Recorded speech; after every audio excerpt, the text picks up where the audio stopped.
मेरे चैनल पे वो रोक गया। और जब मैंने उस न्यूज को पीक पकड़ा दी तो अगले दिन मुझे जो है मॉर्निंग शिफ्ट से हटा के जनरल शिफ्ट में डाल दिया गया। बिल्कुल ये है। और मेरे पास मैम इंडिया न्यूज में ये एक- सर्कुलर आया था कि बीजेपी के पहले तो आया कि बीजेपी के खिलाफ खबर नहीं चलानी है, फिर हमने बीजेपी नेताओं को टारगेट किया क्योंकि जो गलत कर रहा है उसको टारगेट करेंगे। जब ये कर दिया तो ये फिर सर्कुलर आया कि बीजेपी के किसी पार्षद के खिलाफ भी खबर नहीं चलानी है। सवाल ये है कि हम एलिमिनेट करके भी जी। तो नहीं जी सकते ना, इंटरनल मेल पे। बोलना तो हमें पड़ेगा, बोलना तो है क्योंकि हमारे पास हमारी आवाज कौन बनेगा, हमें अपनी बात कहनी है। अभी उसकी एथिक्स पे वो क्या दिखाता है, आपने जो बात की वो सही है आपको कि मैं बताऊं कि मैं अल जजीरा में कश्मीर में 6 साल था जी और जिस आप इंडिया न्यूज में काम किए उसको सब लोग जानते हैं कि जी कौन है। जी बावजूद इसके लोग उससे बात नहीं करेंगे, कैमरा माइक उनके पास है, बात करना पड़ेगा। और हम तो कश्मीर वैली में हम लोग रहे लगभग 6 साल है ना अल जजीरा में। जी हमें ये रहता था कि हमने स्टोरी फाइल कर दी, जो दिखाए नहीं दिखाए फॉरगेट, भूल जाओ, नेक्स्ट स्टोरी पे काम करो। जी आपके राणा यशवंत होते जुम्मे की थे, नमाज के बाद मैं और इमरान बाइट दिए, हमसे पहले के बाइट चला रहा है, हमारी बाइट नहीं चलाया क्योंकि हम लोगों ने आपको मतलब आपको दुख इस बात से है कि आपकी बाइक नहीं चला रहा। नहीं मैम, वो जो सही बात थी उसको नहीं दिखाया क्योंकि जो इनोसेंट बच्चे थे, जो ग्रेजुएशन के बच्चे थे, वो अच्छे से चीजों को बता नहीं पाए और हम लोगों ने बताया तो हम चीजों हम हमारी चीजों को एडिट करके हटा दिया और उनकी चलाई कि इनको पता ही नहीं कि एनआरसी और सीए है क्या। डेमोक्रेसी में मीडिया जो है वो फोर्थ पिलर का काम करता है, हम ये सब सपोज करते हैं, ठीक है सर। और डेमोक्रेसी का मतलब ये होता है कि अगर किसी डेमोक्रेसी में एक माइनर आवाज भी है दैट शुड बी हर्ड और लिसन, लेकिन कहाँ है वो माइनर आवाज और क्यों नहीं सुनाई जाती है? क्या वो बोलता नहीं? वो बोलता है लेकिन उसको सुना नहीं, जो मीडिया वो दिखाता ही नहीं है। ये है सर मीडिया यहाँ देखिए डेमोक्रेसी का वैसे तो बहुत सारे बड़े बड़े नेता भी जाएंगे तो पिट जाएंगे, यही कह रहे भेजो तो पढ़ते नहीं है, हमने भी पढ़ना छोड़ दिया। But I think all of us अच्छे चैनल्स हम भी नहीं वहाँ देखते। मैंने देखा कि जी न्यूज का और उसका अर्नब गोस्वामी चैनल का आदमी है, उसको भगा दिया, लेकिन जैसे ही रवीश आए उनका कितना लोगों ने दिल खोल के इस्तेमाल किया, सम्मान देखिए, रिस्पेक्ट किया, तो ये चीज अकेला बंदा कि मतलब चैलेंज को ले रहा है और कर रहा है, बड़े उसको क्या कम टेरराइज किया जाता होगा, उसको कम तंग किया जाता होगा, लेकिन उसकी हिम्मत देखिए वो कर रहा है। दी वायर में भी लोग अपनी बात कह रहे हैं, एनडीटीवी के ऊपर आईटी का वो लगा दिया, इनकम टैक्स का वो लगा दिया ना, लगाते धमकाते रहते हैं सरकार वाले हर तरीके से। और ऐसा है कि आप एक कैलकुलेशन करना चाहिए जो मीडिया वाले लोग यहाँ पे हैं कि how many channels belong to one big organization और वन ग्रुप इवन मैं न्यूज़ रूम और उसका ओनरशिप किसके पास है? मैं न्यूज़ रूम के अंदर का पार्ट हूँ, जो अंदर बैठा हुआ जर्नलिस्ट है, अगर आप उसकी बातों को सुन लेंगे तो आप कहेंगे कि ये जो चैनल पे दिख रहा है ना, ये इन लोगों के अंदर भरा हुआ जहर है। जो न्यूज़ रूम के अंदर बैठा हुआ पत्रकार है, जो जर्नलिस्ट, जो प्रोड्यूसर है, जिसके साथ मैं बैठा हूँ, हम लोग जब डिबेट करते थे तो डिबेट का लेवल इतना एक्सट्रीम होता था, जिससे अगर मायावती ने कोई स्टेटमेंट दे दिया तो वो उसके पर्टिकुलर कास्ट के गाली के साथ बोला जाता था कि जो है ये ऐसे बोल रही है। ये न्यूज़ रूम का माहौल मैं बता रहा हूँ आपको, मैंने खुद फेस किया। न्यूज़ रूम आइसोलेटेड समाज का हिस्सा है, वो जी, वहाँ मैम, पे आ बिल्कुल। रहा है, रिफ्लेक्ट हो रहा है। हाँ। अब वो आप जो दिखाएंगे वो थोड़ा जरा पॉलिश करके दिखा दें। और यूपी में जो पुलिस जो है हमेशा से कम्युनल रही है, इतना कम्युनल डिवाइड है। यहाँ पे क्या यहाँ क्या वो जो स्टूडेंट है जिसको मारा, एक बच्चा है आशुतोष, बहुत मारा, जब उसका नाम पूछा कि आशुतोष तो क्या कर रहा था, या उसको आप अच्छा तुझे कन्हैया बंदा जामिया का वो मेरा फ्रेंड है, माउंटेनर है एक्चुअली वो। मतलब हम पहली दफा नहीं हुआ। नहीं, पहले उसने नाम बताया अपना आशु, हम लोग उसे आशु के नाम से जानते हैं। तो मैंने पहले उसने अपना नाम बताया, बोला क्या नाम है तेरा? कह रहा आशु। मेरा पूरा नाम बता, गाली देकर पूछे पूरा नाम बता, कह रहा सर आशुतोष कुमार। कह रहा अच्छा तो तुझे अरे यहाँ का कन्हैया कुमार बनना, जामिया का कन्हैया बनेगा तू? तो और मैम इतना ज्यादा मारा है, बहुत ब्रूटली मारा है उसको। वो भी हमारे वाले प्रोटेस्ट में तो चल भी नहीं पा रहा, उसको उठा के लाया हाँ हाँ गया। बिल्कुल वो उसको खड़ा किया, पकड़ के खड़ा किया। को ऐसे ही मारा गया था, मतलब कुछ स्टूडेंट को ऐसे ही मारा गया था। तो ये एजुकेशनल इंस्टीट्यूट को भी मुझे ये समझ में नहीं आता है कि हम वो हर वक्त एक आइडेंटिटी के साथ क्यों हम एक इंसान की तरह नहीं मिलते, हम क्यों मुस्लिम और हिंदू के लेंस से एक दूसरे को देखते हैं। दिल्ली पुलिस जो है लिंचिंग की तरह जो है कहते हैं लिंचिंग फॉर्म ये चीज देखनी पड़ेगी कम्युनल तरीके से, मतलब मैम, दिल्ली पुलिस अपना पूरा एक कम्युनल चीज रूप देखिए में देखनी पड़ेगी कि हमारी यूनिवर्सिटी के जो स्टूडेंट की सॉलिडारिटी जो यूनिटी है, इतने प्रोपेगेंडा के बाद भी वो लोग तोड़ नहीं पाए हैं। क्योंकि हमारे साथ जो हिंदू स्टूडेंट हैं वो उसको बराबर खोल के कहते हैं कि तुम लोग साथ हो, हम तुम्हारे साथ हैं, तुम्हें बिल्कुल गम्मत घबराना। One of my friend Shiv Bhagwan, वो वेस्ट एशिया स्टडी का स्टूडेंट है, वो इस टाइम में जितना मेरे ख्याल से एक्टिवली सारी चीज़ों को कह रहा है सामने आकर के, मुझे नहीं लगता कई सारे ऐसे माइनॉरिटी स्टूडेंट्स भी होंगे जो इन बातों को कह रहे हैं। तो इन चीज़ों से जाहिर होता है कि हम उस गंगा जमनी तहजीब के हिस्से में से हैं और हमने उस चीज़ को बरकरार रखा है, ये बड़ी बात होती है। और खासकर जो जामिया में जी लिया है, जो जामिया में आप समय, तो वो तो कभी भी नहीं मानेगा कि कम्युनल झारखंड सेंट्रल यूनिवर्सिटी का एबीवीपी का प्रेसिडेंट रहा 3 साल। वो आरएसएस संघ की चीजों को, मतलब यानी कि संघ से वो ताल्लुक रखता है, राजस्थान का ताल्लुक रखता है, और उसके बावजूद वो इन चीजों को कंडेम कर रहा है। तो ये चीजें साबित करती है कि जो गलत है वो गलत है, जो सही है सही है, और जामिया अपनी तहजीब के साथ सही चीजों पे खड़ा है। हम क्रांतिकारी यूनिवर्सिटी से ताल्लुक रखते हैं। आज से 100 साल पहले क्रांतिकारियों ने इस इदारे का नींव रखा था। जामिया की जो तहजीब है, this is not a cultural diversity identity, this is the basically identity of the nation। ये जो जामिया की जो डाइवर्सिटी की खूबसूरती को जो बयां करते हैं, जो जीते हैं, ये देश की खूबसूरती है। ये एक डाइवर्स मुल्क है on the basis of cultural diversity, religious diversity, lingual diversity, किसी भी तरह की डाइवर्सिटी है, उसमें बिलीव रखा हुआ है और ये बिलीव अभी टूटेगा नहीं, और इसी को लेके जामिया आगे बढ़ा है, बढ़ रहा है और बढ़ता रहेगा। संडे वाले डाइवर्सिटी जो जामिया की गर्ल्स ने जो दिखाई अपनी, वो उसकी अप्रिशिएट बहुत ज्यादा करा। हमें इस चीज को बिल्कुल भूलना नहीं चाहिए कि जो हमारी सपोर्ट में 10,000 आदमी पुलिस हेडक्वार्टर्स उसमें यूनिवर्सिटी थी, आम लोग, पब्लिक एनएफसी ने जो प्रेशर बनाया लोगों ने जाके, तो वो ये लोग नहीं सोच रहे हैं, ये नेता हमें सुचवाते हैं कि आप हिंदू और मुसलमान, लोग नहीं, वहाँ पे जो हमें जोड़ा हर माँ बाप को, स्टूडेंट मेरा बच्चा। मैम एक चीज मैं बताऊं, पंजाब यूनिवर्सिटी प्रोफेसर दिल्ली आई थी किसी काम से, मैं मैम से फोन करके रो रहा था क्योंकि हम लोग को बहुत उस दिन बहुत ट्रॉमा फील हुआ। वो यूनिवर्सिटी की प्रोफेसर थी, वो आके हमारे कंधे पे, उनको लगा था कि मैं जामिया स्टूडेंट हूँ, वो कंधे पे रख के बेटा देखो मैं पंजाब से आई हूँ और सिर्फ तुम्ही लोगों की सॉलिडेरिटी के लिए आई हूँ, इसलिए रो मत, हम सब तुम्हारे साथ हैं। तो मैम उस टाइम पे मुझे बहुत अच्छा लगा। एक चीज बताइए, इस यूनिवर्सिटी का या सोशल डायनामिक्स क्या है? इस यूनिवर्सिटी का जो बच्चे आते हैं वो किस सोसाइटी से आते हैं? इस हमारी यूनिवर्सिटी की जो खूबी रही है, हमारे पास हर तबके से, हर रिलीजन से, हर कास्ट से बच्चे आते हैं। ये बहुत ही जो हमारी यूनिवर्सिटी है मल्टीकल्चरल है, डाइवर्स यूनिवर्सिटी, डाइवर्स कम्युनिटीज़ यहाँ पे आती है, ना सिर्फ हिंदुस्तान से, भर की विदेशों से भी हमारे यहाँ बच्चे आते हैं, हमारे यहाँ अफगानिस्तान से बच्चे आते हैं, हमारे यहाँ इटली से बच्चे आते हैं, हमारे यहाँ बहुत सारे बच्चे जो हैं हिंदुस्तान के बाहर से भी और हिंदुस्तान के हर कोने से आते हैं, हर तबके से। उनका सोशियो इकोनॉमिक क्या रहता है? हर तबका है, मतलब there are student elite, from elite class also, from middle class also, from low economic background also, children come from all across caste and class. I would say that इसमें जो है ना, सिर्फ जामिया में ही नहीं, जितनी भी पब्लिक यूनिवर्सिटीज़ हैं, पब्लिक फंडेड यूनिवर्सिटीज़ हैं, उसमें अक्सर एक डाइवर्सिटी तो है ही, लेकिन उसमें बड़ा तबका, एक बहुत बड़ा सेक्शन जो है ऐसे स्टूडेंट्स का होता है जो कि जिनके पास बहुत ज़्यादा पैसे नहीं है, जिनकी फैमिलीज़ में, जो एक पब्लिक एजुकेशन में आ रहे हैं, हाँ, जो बहुत बड़ी दूसरी तरह की एजुकेशन अफोर्ड नहीं कर पा रहे हैं। इसीलिए इस चीज़ को जो फीस के खिलाफ, बढ़ती हुई फीस के खिलाफ जो एजुटेशन चल रहा है, उससे भी जोड़ के देखना चाहिए ये बात कि क्यों एजुटेशन चलते हैं इस तरह के।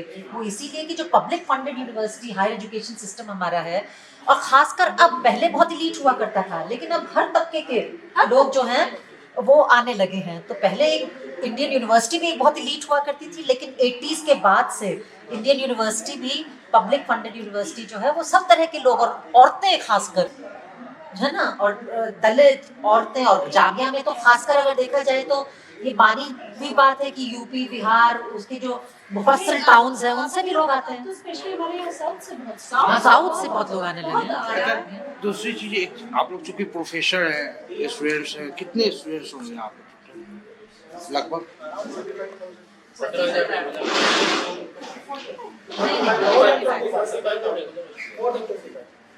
एक बार बार एक चीज थोड़ी बहुत हम लोग को ये जानकारी मिलती है कि जो बीते 6 साल में सरकारी जो पब्लिक यूनिवर्सिटी जो है वहाँ पे बच्चों पे पैसे अब कम खर्च किए जाते हैं, रिसर्च पे, प्रोजेक्ट पे, मतलब एक तरह से एलिनेशन एकेडमिक से।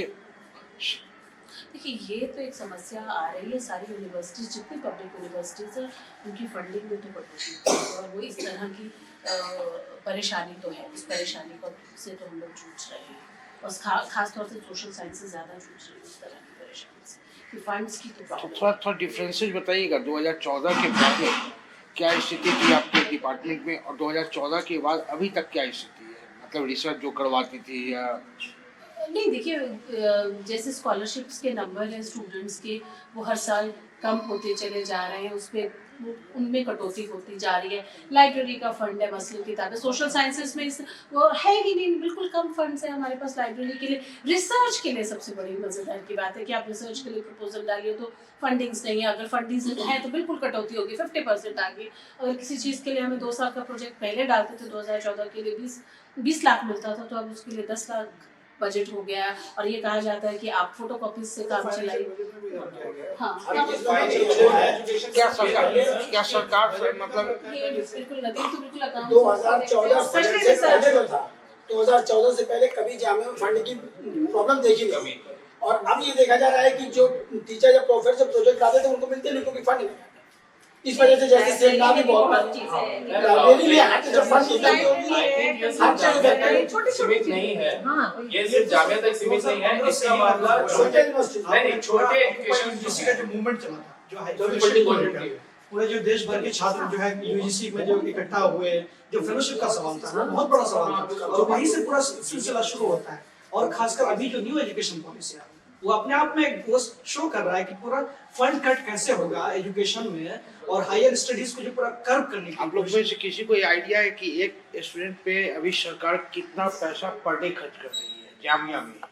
पर डे का तो नहीं बोल सकते, लेकिन एक स्टूडेंट को, एक रिसर्च स्टूडेंट को नॉन नेट फेलोशिप 8,000 रुपए दी जाती है पर मंथ और उसमें पीएचडी वालों के लिए हम लोग सारे यहाँ पे पीएचडी स्कॉलर्स हैं और 8,000 रुपए में पूरा महीना चलाना I don't think it's a possibility. Delhi में तो छोड़िए, मैं जानते किसी भी शहर में ये इम्पॉसिबल है। मैं खुद जेआरएफ स्कॉलर हूँ, तो JRF scholars get about 35,000 based on the hike which happened in the beginning of the year। आप देखिए कि 8,000 से नॉन नेट फेलोशिप में हाइक हुआ ही नहीं है। एक बार जब 2012 में इस पे सवाल उठाया गया था उस टाइम में इसको कंप्लीट स्क्रैप अप करने की बात की गई थी, तो मतलब सवाल उठा ही नहीं सकते। एक तरफ इतना डिस्पैरिटी आप रख रहे हैं, मतलब बिटवीन 8,000 एंड 35,000, मतलब फ्रैंकली आप एक विद इन स्टूडेंट्स एक इनइक्वालिटी की बात कर रहे हैं and this inequality should be addressed। 8,000 में it is an impossibility and this is like demeaning research scholars। ये तो सब स्कॉलर्स की बात हो गई। अगर आप वैसे देखें अभी इसी साल मेरे ख्याल से यूजीसी ने एक गेस्ट फैकल्टी कौन अपॉइंट होता है, वो अपॉइंट होता है जिसने पीएचडी करी होती है या वो नेट क्वालिफाइड होता है, उसके बाद हो सकता है उसका कुछ एकेडमिक एक्सपीरियंस भी हो 5 साल 10 साल। मैं ऐसे लोग हो जाता हूँ 20-20 साल से मतलब यूनिवर्सिटीज में पढ़ा रहे हैं, पोस्ट ग्रेजुएट को पढ़ा रहे हैं और गेस्ट फैकल्टी में 25,000 रुपए महीना, आप समझ रहे 25,000 रुपए महीने पे काम करते हैं, जो इस साल बढ़ के 50,000 रुपए हुआ है। आप मुझे बताइए कि हम एम्प्लॉयमेंट की बात करें, जिस देश का मिनिमम वेज आज दिल्ली में 19,000 रुपए है, वहां पे पिछले साल तक एक पीएचडी किया हुआ असिस्टेंट प्रोफेसर ही मानिए आप उसको पढ़ा रहे हैं बेचारा 20-20 साल से यहाँ पे पीएचडी किया हुआ नेट का, उसको 25,000 रुपए गवर्नमेंट देती है फेलोशिप भी और वो भी यूनिवर्सिटी के अंदर।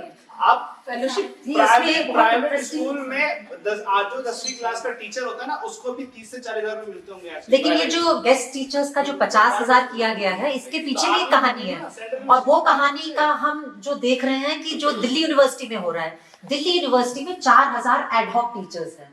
अभी जो दिल्ली यूनिवर्सिटी में 4 दिसंबर को जो एक बहुत बड़ा आंदोलन हुआ जो अब तक चल रहा है, वो यही था कि वो एडहॉक टीचर से कहा गया कि अब हम आपको गेस्ट बनाएंगे। तो जो गेस्ट को 25 से 50 करने के पीछे एक बहुत बड़ी चाल ये थी कि एडहॉक्स को हम, जिनको कि 70-80 हजार रुपए नॉर्मल असिस्टेंट प्रोफेसर की सैलरी मिलती थी, they have been demoted to 50। and another context to this story is कि इनको 50,000 तो कर दिया, बट जब एक यूजीसी ने एमएचआरडी ने एक स्कोर शीट दी जब उनके एम्प्लॉयमेंट के लिए वो कहीं पे अर्जी भरेंगे तो वो स्कोर शीट में उनका गेस्ट का एक्सपीरियंस काउंट ही नहीं होता है। नहीं होगा। तो ये क्या है मामू, क्या कर रहे हैं आप? जब आप गेस्ट कह रहे हैं, सरकार कह रही है कि अब एडॉप्ट नहीं होगा, गेस्ट होगा, तो गेस्ट का आप एक्सपीरियंस काउंट नहीं करेंगे तो फिर वो बंदा क्या करे? मतलब जे- 10 साल 15 साल जिंदगी क्या बर्बाद कर रहे हैं? मतलब जेएनयू में, दिल्ली यूनिवर्सिटी में और जामिया में पिछले 1-1.5 महीने में जितने भी मूवमेंट्स हुए हैं उनको यदि आप देखें तो that's the microcosm of the problems which higher education is facing. And maybe that is the reason, that catharsis, वो एकदम से उभर के आ रहा है। एकदम ये तो ये जो और सर एक चीज हायर और, एजुकेशन में नहीं, मेरे ख्याल से जो मोमा जैसी जो स्कॉलरशिप आती है जो छोटे बच्चों के लिए आती है, मास्टर्स तक के लिए आती है, उसमें भी बड़े लेवल पे कटौती इस वजह से हम कह सकते हैं हुई है, इस नजरिए से हम देख के कह सकते हैं जिन बच्चों को पिछले साल तक आई उसके पिछले साल तक आई वो कंसिस्टेंटली मतलब लगातार वो घटती जा रही है। किसी बच्चे को पिछले साल अगर आई है तो इस साल नहीं आई है, फिर उसके पिछले साल उन्हें 2 साल की आई तो इस साल नहीं आई है। और इवन मैम जिन्हें पूरी फीस आती थी, कईयों के साथ तो ऐसा हुआ है कि उनके या तो 1/4 आया है या फिर उसका आधा आया है। तो ये चीजें बताती है कि कहीं ना कहीं हमारा जो एजुकेशन पे जो खर्च है गवर्नमेंट का वो कम किया है, वो एक्सपेंस उन्होंने बहुत कम किया। शायद जैसे मैं ये सीनियर फैकल्टी से मैम और भी हमारे प्रोफेसर हैं, आप अगर आप देखो मैम रिसर्च प्रोजेक्ट जो आपको मिलते हैं, ICSR है या कोई भी ऐसी एजेंसी है जो रिसर्च प्रमोट करती है, मेजर रिसर्च प्रोजेक्ट दे रही है, दूसरे प्रोजेक्ट दे रही है, आप उनकी गाइडलाइंस पढ़िएगा भी, उसके अंदर क्या प्रोविजंस होते हैं, वो हायरिंग सर्विसेज या सैलरीज में कुछ पैसा देते हैं और उसके अंदर पोस्ट होती है field investigator, research assistant and research associate. आपको मालूम है सर 9,000 रुपए फील्ड इन्वेस्टिगेटर को दिया जाता है, उसके लिए उसकी क्वालिफिकेशन की एलिजिबिलिटी क्या है, MA। मतलब गवर्नमेंट फंडेड प्रोजेक्ट है ना, गवर्नमेंट ये अज्यूम कर रही है कि पोस्ट ग्रेजुएट बच्चा 9,000 रुपए काम करेगा इस देश के अंदर 2 साल के लिए, 3 साल के लिए, 5 साल के लिए। ये क्या उसकी प्रतिभा, उसकी एजुकेशन के साथ नाइंसाफी नहीं है? रिसर्च एसोसिएट, रिसर्च असिस्टेंट जो PhD होल्डर मांगते हैं उनको 11,000 रुपए, 13,000 रुपए, ये उनकी गाइडलाइंस है। आप पढ़िए उन प्रोजेक्ट्स को। इस हालात में CA आ गया, CA भी आ गया या CA जो भी कह लीजिए, NRC है, रिलीजियस इमोशनल मुद्दे हैं, स्टूडेंट का गुस्सा जो यहाँ पे आके फूटा, वो कई यही मेरा कहने का एंगर है ना, ये एंगर सिर्फ NRC और CA को लेके नहीं है, बहुत से ऐसे इश्यूज है यंगस्टर्स के, उनके पास एम्प्लॉयमेंट नहीं है, एम्प्लॉयमेंट छोटे अंडर एम्प्लॉयमेंट इतना है इस देश के अंदर। एक PhD किया बच्चे को अगर आप 15,000 रुपए देंगे, 8,000 रुपए देंगे, एक MA किया बच्चे को आप 9,000 रुपए देंगे, ये गवर्नमेंट की स्कीम से सबसे बड़ी बात है जो गेस्ट पे काम कर रहा है उसको अपने भविष्य का पता ही नहीं है, वो अंदर सोचिए उसके अंदर क्या चल रहा होगा, किस तरह का कॉन्फ्लिक्ट चल रहा होगा, मुझे पता ही नहीं। कल होना चाहिए था वो यूरोपियन डेवलप्ड कंट्रीज के साथ होना चाहिए, जहां पे मिनिमम वेज आज भी 3-3 लाख रुपए इंडियन करेंसी के अकॉर्डिंग है, और हमारे देश का मिनिमम वेज आप निकाल लीजिए, दिल्ली गवर्नमेंट में आज ग्रेजुएट एंड अबव को 17-18 हजार रुपए मिलते हैं। आप देश के अंदर दूसरे स्टेट में जाके देखिए minimum wage graduate and above का 8,000 रुपए। 8,000 रुपए में आप क्या खाओगे, क्या पढ़ाओगे और क्या अपने बच्चों का इलाज कराओगे? इंडियन पार्लियामेंट में जो CA पास हो रहा था या CAB पास हो रहा था, होम मिनिस्टर का आप लोगों ने पूरा स्पीच ही सुना होगा मेरे ख्याल से। इसका मतलब क्या समझ रहे थे आप लोग, क्या है पहला रिएक्शन क्या था? देखिए मैं बता रहा हूँ आपको, He is not concerned about us. He देखिए doesn't एक care. चीज मैं बता रहा हूँ आपको, सुनिए क्या था उसमें मामला। ठीक है, जब आप जो है इस देश के अंदर इतना इंटरेस्ट बढ़ा देंगे, ठीक है, कि किसी को पता नहीं कि कौन कहाँ पे लिंच हो जाए, किसके साथ कब कहाँ पे कोई बात हो जाए, उसके बाद आप जब कानून ला रहे हैं और इस कानून के अंदर खुद क्लियरिटी नहीं है कि आप क्या करने जा रहे हैं। एक तरफ आप कह रहे हैं कि CAA को जो है मुस्लिम से कोई दिक्कत नहीं है, दूसरी तरफ आप बंगाल में समझाते हैं कि ये एक क्रोनोलॉजी है कि पहले CAA आएगा देन NRC आएगी। तो जब आप पब्लिक स्टेटमेंट आपका कुछ अलग है, पार्लियामेंट में कुछ अलग है, तो पब्लिक क्या सोचिए। दूसरी चीज कि CAA के थ्रू आप जो है ला दिए कानून, ठीक है। अब इस देश में मैं निसार सिद्दीकी हूँ, ये नरेश कुमार हैं, हम दोनों गए जो है अपनी सिटीजनशिप साबित करने के लिए, हम दोनों जो है नहीं साबित कर पाए। तो ये जो नरेश कुमार हैं, मैं तो खारिज हूँ उससे। अब इस नरेश कुमार को ये साबित करना पड़ेगा कि ये पाकिस्तान, बांग्लादेश या अफगानिस्तान से आए हुए हैं। जब ये साबित कर दिए कि इनको एफिडेविट देना पड़ेगा, अब मान लीजिए कि इन्होंने दे दिया कि हम जो है भाई पाकिस्तानी हो गए क्योंकि इनको नागरिकता चाहिए, अब इन्होंने ले ली उससे नागरिकता। कल को कोई और गवर्नमेंट आती है, वो कहती है कि वो कानून गलत था जो पास किया गया था, तो अब ये पाकिस्तानी जो खुद पहले हिंदुस्तानी था, अब पाकिस्तानी ये कहाँ जाएगा। दूसरी चीज कि मान लीजिए कि ये गरीब घर के लड़के हैं, ठीक है, गरीब घर के लड़के हैं, इन्होंने बड़ी मेहनत से, इनके बाप दादा ने रिक्शे चला के इनको नौकरी दिलाई। जब इनकी नागरिकता चली गई तो पहली चीज की इनकी नौकरी भी चली गई, इनका वोटिंग राइट भी चला गया। ठीक है, तो अब हम अपने ही देश में इतने कंफ्यूजन के शिकार हैं कि हम समझ नहीं पा रहे कि हम करें क्या। तो आपके इस कानून के अंदर क्लियरिटी बिल्कुल नहीं है और कोई क्लियर नहीं कर रहा है इस चीज को। एक लाइन क्लियरिटी जो बातों से लग रहा है, ट्वीट पढ़े तो उसमें कुछ समझ में ये बात आ रही है कि जो एनआरसी से बाहर होंगे उनको हम वर्क परमिट जरूर देंगे। परमिट देंगे, लेकिन वो चीज कब देंगे? एक चीज ये भी है, मैम एक चीज ये भी क्लियर नहीं है कि अगर मान लीजिए कि नरेश भी बाहर हुआ है, निसार भी बाहर हुआ है, तो हमें नागरिकता कब मिलेगी ये भी क्लियर नहीं है। टाइम है इन मुद्दों के लिए। जी बिल्कुल। आज 70 साल के बाद हम फिर उसी डिबेट पे खड़े हो गए हैं आके कि कौन इस देश का नागरिक है या नहीं है, मतलब कौन ये क्या ये कॉन्स्टिट्यूशन की अवहेलना नहीं है। मैं एक चीज ऐड करना चाह रहा हूँ, जो है राष्ट्रीय डिजास्टर मैनेजमेंट जो हमारी रिपोर्ट आई है, जो राष्ट्रीय डिजास्टर मैनेजमेंट की जो रिपोर्ट आई है मैं उसकी बता रहा हूँ। हर साल असम के अंदर जो हमारा सीमांचल का एरिया वो और जो जनजातीय एरिया वो, वहाँ पे हर साल कभी बाढ़ आती है, कभी आग लग जाती है, कभी भूकंप आ जाती है।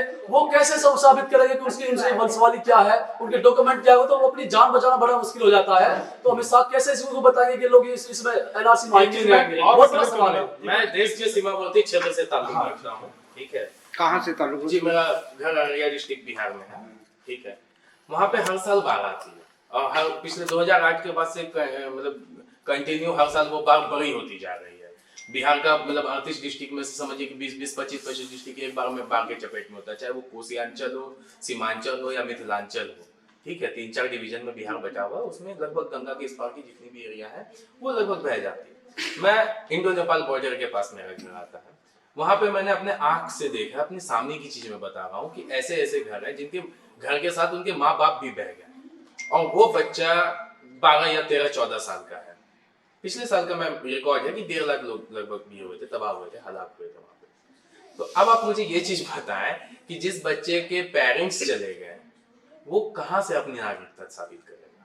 दूसरी बात सर, जिनको अनाथालय ऑर्फेन हाउस में जो बच्चे रह रहे हैं वो कहाँ से अपनी नागरिकता साबित करें?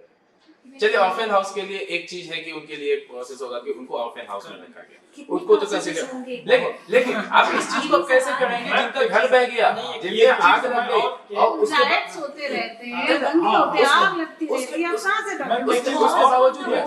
आपने इनको एक पैराशूट दे दिया, हम एक समझिए एक प्लेन में है, वहां से हम गिर रहे हैं, आपने इनके लिए इनको आइडेंटिफाई करके एक खास कम्युनिटी के लिए आपने पैराशूट दे दिया, एक खास कम्युनिटी को छोड़ के बाकी सबको अपने पैराशूट दे दिया कि भाई तुम गिरोगे तो तुम खोल के बच सकते हो। लेकिन उस कम्युनिटी का क्या जो बिना पैराशूट के नीचे गिर रहा है उसके पास तो कुछ जो यहाँ के एग्जिस्टिंग सिटीजन्स हैं उनको तो उनकी economy you can not handle, और बाकी आप रिलीजियस माइनॉरिटीज को बाकी नेशन से यहाँ बुला रहे हैं, उनका इकोनॉमी हम जरूर हैंडल कर लेंगे। हाउ आर यू एश्योरिंग कि उनका economy will be taken care of, कि उनको आप जॉब्स प्रोवाइड कर पाएंगे? सिक्योरिटी छोड़ दीजिए, यहाँ का मुसलमान सिक्योर नहीं फील कर रहा है, बाहर के देशों से आके हिंदू यहाँ सिक्योर फील कर रहे हैं। आना चाहते हैं आपको किसी ने अपील की है?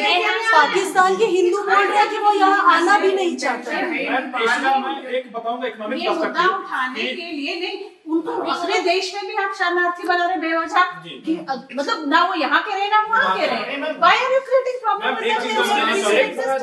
जैसे आज यहाँ के माइनॉरिटीज के साथ कुछ लोग कहते हैं कि तुम दूसरे मुल्क चले जाओ, दूसरे मुल्क चले जाओ, आज वहाँ पे उनको कहा जाएगा कि तुम अपने इंडिया चले जाओ। इस चीज को लोगों को समझना होगा। एक रिपोर्ट में पढ़ रहा था कि गवर्नमेंट ने एनआरसी कराने में असम में 1600 करोड़ खर्च किए, लेकिन उसी में देखिए मैम कि इन्होंने 8000 करोड़ रुपए रेवेन्यू जनरेट किया। कैसे? जो स्टैम्प ड्यूटी की बिक्री है, यानी कि मैं अपने बाप का बेटा हूं तो मुझे स्टैम्प पे जो है लिख के देना पड़ेगा कि मैं अपने बाप का बेटा हूं, मुझे ये साबित करना पड़ेगा। तो उन्होंने 1600 करोड़ रुपए खर्च किए, लेकिन 8000 करोड़ की रेवेन्यू जनरेट की। पर जो है असम के अंदर पर कैपिटा जो है जो मामला है उनका पर पर्सन जो है वो 399 रुपए उन्होंने खर्च करवाए। तो ये 399 रुपए गरीब गुरबा कहां से खर्च करेगा? यानी कि आप जो है हम सिविलियन को जो है एक मनी मेकिंग का जो है एक रिसोर्स बनाना चाहते हैं, यानी कि आपने खर्च किए 1600 करोड़ रुपए और हमने कर ली जो है 8,000 करोड़ रुपए। तो यानी कि जो हमारी बचत है आप उसमें डाका डालना है। मैम हम उस मुल्क से ताल्लुक रखते हैं जहाँ पे लैंडलेस पीपल इतने ज्यादा हैं कि उनका भूदान मूवमेंट जैसी चीजें चला के, हम मूवमेंट चला के उनको जमीन मुहैया करवा रहे हैं। अब यकीन मानिए कि अगर ऐसे लैंडलेस पीपल है वो कहाँ से अपना वंशावली बनाएंगे, कहाँ से चीजें आएंगी? और ये आपका मूवमेंट चला के उनको जमीन दे रहे हैं रहने के लिए, उनको आश्रय दे रहे हैं। जिस तरह से अमित शाह प्रोजेक्ट कर रहे हैं कि ये दो अलग अलग चीजें हैं, ये दरअसल में वही है कि एक बड़े पेड़ के छांव में एक छोटा पेड़ है, ठीक है। और जो लोग कहते हैं इससे नहीं आ पाए तो वो उससे आ जाएंगे, मतलब अगर आप हिंदू हैं तो आप आ जाएंगे, ठीक है। लेकिन सवाल यह है कि ये जो पूरा एक्ट है वो अपने आप में कम्युनल है, और ये सिर्फ मुसलमानों की बात नहीं है। अगर आप देखेंगे तो इस देश का जो माइग्रेंट लेबर्स उसका कहां से साबित कर पाएगा? हर कोई, ये किसी एक पर्टिकुलर रिलीजन की बात नहीं है, और पूरा कॉन्स्टिट्यूशन वैल्यूज को खत्म करने की बात है। आर्टिकल 14 का अटैक, इसमें यूएन चार्टर है, जो यूएन अकॉर्ड है, उसको भी ये कहते हैं ये बाईपास करते हैं। मुझे लगता है कि इसमें हमें थोड़ा पीछे जाना पड़ेगा। हमें जाना पड़ेगा जो इलेक्शन का जो डिस्कोर्स था, जब ये कहा गया था कि ये टर्माइट्स हैं, घुसपैठ ये जो दीमक है इसको निकाली जाएगी। उस सच क्या निकला असम में? असम में जो इतना बड़ा रोष है वो सच क्या निकला कि 19 लाख में से 12.5 लाख तो ऑलमोस्ट 13 लाख आर हिंदू। दूसरी बात की जो हमारे उनको कहाँ रखेंगे, ये जो मैं कहाँ नौकरियां देंगे? जो सबसे सीरियस इशू इसमें ये है कि जो हमारी कॉन्स्टिट्यूशन है उसका जो फंडामेंटल राइट्स है उसके ऊपर पहली बार ये बहुत ही गहरा अटैक है, क्योंकि जो आर्टिकल 14, आर्टिकल 15 और 21, मैं कह रहा हूँ मैम, कल दिल्ली में हम लोग प्रोटेस्ट करने के लिए गली गली भटक रहे थे कि कहाँ जाएं, किस मोर्चे पे उतरे। मतलब अब हम हमारे से प्रोटेस्ट का राइट भी छीन रहे हैं, हर जगह 144 इम्पोज कर रहे हैं, हर जगह इंटरनेट बंद कर रहे हैं। तो मैम ये जो फंडामेंटल राइट्स है हमारे, इसके ऊपर अटैक है, तो इसको कैसे क्यों बर्दाश्त करेगा? कल को आप इन्हीं फंडामेंटल राइट्स को जो है कहते हैं कि कोई टच नहीं कर सकता, लेकिन मैम आज देखिए आप कि कितना वर्स्ट कंडीशन जो है कर रखा था। कल कश्मीर में देखिए पिछले 3-4 महीने से लोग जो है क्या कर रहे हैं, पीछे जो पूरी की जो इसकी पॉलिटिक्स है वो यही है कि सीए और एनआरसी को लागू करने के बाद जो है वो जो हिंदू राष्ट्र बैकडोर से जो हिंदू राष्ट्र घोषित करने का जो एक पूरी जो साजिश है ये उसका प्रोसेस है। इसमें इंटेंशन देखिए, सीए में इंटेंशन ये है ही नहीं कि इसमें बाहर के लोगों को नागरिकता दी जाएगी। उसका बहुत सिंपल सा फंडा ये है कि अगर हमारे होम मिनिस्टर पार्लियामेंट में कहते हैं कि भाई सीए जो कानून है उसके तहत हम बांग्लादेश, अफगानिस्तान और पाकिस्तान में जो हैरेस्ड पीपल है डिफरेंट ग्राउंड के बेसिस पे उनको नागरिकता देंगे, तो इसका एक दूसरा तरीका ये भी हो सकता था कि वो लोग लॉजिकल और लीगल तरीके से यहाँ अप्लाई करें सिटीजनशिप के लिए, उनको दे दी जाए। देश के सारे नागरिकों को ये साबित करने की क्या जरूरत है कि अब बात करता हूँ एनआरसी की, 1971 से पहले का प्रूफ हम सब ने लाके देना है। फॉर एग्जाम्पल हमने लाके दे भी दिया, उसमें 4 करोड़ लोग, 130 करोड़ में से 4 करोड़ लोग ऐसे हैं जो नागरिक हैं लेकिन साबित नहीं कर पाए। अब उनको क्या करेंगे आप? 3 ऑप्शन है, या तो आप उनको दूसरे देश भेजेंगे, क्या दूसरा देश लेगा? नहीं लेगा। दूसरी बात, या उनको आप कहीं कैंप में रखेंगे। कैंप में आप कब तक रखेंगे? एक लास्ट अल्टीमेट जो इसका सॉल्यूशन निकलेगा वो यही निकलेगा, आप उसको नागरिकता देंगे। अब नागरिकता आप कौन से कानून के तहत देंगे? वो कानून यही है CAA। इसके अंदर मुस्लिम्स कहाँ है? उन 4 करोड़ लोगों का क्या होगा? क्या उनको पाकिस्तान भेजेंगे? पाकिस्तान कभी लेगा? कभी नहीं लेगा। बांग्लादेश कभी नहीं लेगा। इसके क्या हालात हैं पाकिस्तान में, इससे कोई दूसरे देश के नागरिकों को नागरिकता देने का दूसरा तरीका है। हजारों के साथ क्या हुआ अफगानिस्तान में सब जानते हैं। इस एक्ट को मैं एक्सेप्ट कर लेता, मैं बिल्कुल दिल से एक्सेप्ट कर लेता, बस इसमें एक चीज की होती कि इस एक्ट के थ्रू भारत, पाकिस्तान, बांग्लादेश और अफगानिस्तान से आए रिलीजियस माइनॉरिटी को हम नागरिकता देंगे।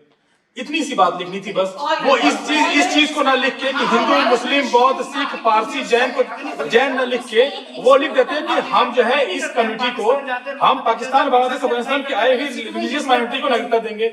इसी लिहाज पे पहले भी दी गई थी, इसी लिहाज पे आजाद दे देते, हम उसको एक्सेप्ट करते। हम ये नहीं कह रहे कि जो है, मैं कह रहा हूँ कि आसाम के लोग एक्सेप्ट नहीं कर रहे हैं, यूपी में लेकर बसा दीजिए। हम यूपी के लोग तो जो है पूरी दुनिया को बसाए हुए हैं। लेकिन दूसरी चीज बताइए, महाराष्ट्र से लोग भगा जाते हैं, यूपी बिहार के लोग। दूसरी चीज बताइए, जामिया CAA और एक पॉइंट मुझे ऐड करना है। आई थिंक उस एंगल पे किसी ने बात नहीं की है। जो इंटरनल मसले हैं, ह्यूमन राइट्स के मसले, जो कॉस्ट आएगी, इकोनॉमिक कॉस्ट, सोशल कॉस्ट, जो साइकोलॉजिकल कॉस्ट आएगी, वो सारी चीज़ों पे तो हम वो सहेंगे ही सहेंगे। लेकिन जो मोदी जी बार बार बाहर जाते हैं, इतनी सारी कंट्री में उड़ान भरते हैं, वहाँ हमारे देश का क्या जो उन्होंने वो ब्रांडिंग की है, what are we right now, every country, students from international, you know, every arena, they are writing about it, they are condemning how it is going. So वो जो आप फेस बना रहे हैं कि हम not just secular, we are like we invite everybody, हाँ, liberal, जो वो एक संस्कृत का फ्रेज है, आज तक जिसे मीडिया बोला जा रहा था, सडनली इतना एक्सेप्टिंग कैसे हो गए टुवर्ड्स आउटसाइडर्स? तो वो सारे मसले तो सीएए कानून जब पास हुआ, जामिया कैसे इसको लीड कर गया है, मतलब जामिया की वजह से पूरे हिंदुस्तान में या इंटरनेशनल लेवल पे ये अगेंस्ट सीएए लोग सड़कों पे उतर गए। जामिया ने एक चीज जो है, जहाँ एनआरसी का सवाल मुझे लगता है जामिया के भीतर जो है, जब आसाम को लेकर एनआरसी लागू किया गया, एनआरसी लागू होगा, तभी से मुझे लगता है कि जामिया के भीतर एक बहस चल रही थी, छात्रों के बीच कैंपसेस में बहस चल रही थी कि ये एनआरसी आज असम के लिए लागू कर रहे हैं, फिर जो है पूरे के 15 दिन के भीतर उधर अमित शाह बोलते हैं कि हम ऑल इंडिया एनआरसी लागू करेंगे, और वो जो है सीए के ड्राफ्ट लेके हाजिर हो जाते हैं। तो ये स्टूडेंट्स में पहले से ये कॉन्शियसनेस में था कि एनआरसी सिर्फ अभी जो है कहते जो आसाम के लिए आ रहा है, देखिए यूनिवर्सिटीज के अंदर इस बात का डिबेट है, आपने हर यूनिवर्सिटी पे अटैक किया। जेएनयू 1 महीने से बंद है, वहाँ क्लासेस नहीं हुई है, एग्जाम जो है वो सब स्टैंड स्टिल पे है, नहीं व्हाट्सएप से होने वाला है वो तो the brutality that the police did, that was more like a बहुत तगड़ा, it acted as a catalyst कि बस अब हो गया। अब जिस तरह का ब्रूटैलिटी जामिया और एएनयू में किया गया, वो कहीं वैसा नहीं, हर जगह नहीं किया गया है। Library is not ever touched in war time. Police कह रही है why did they touch our library in the celebration में?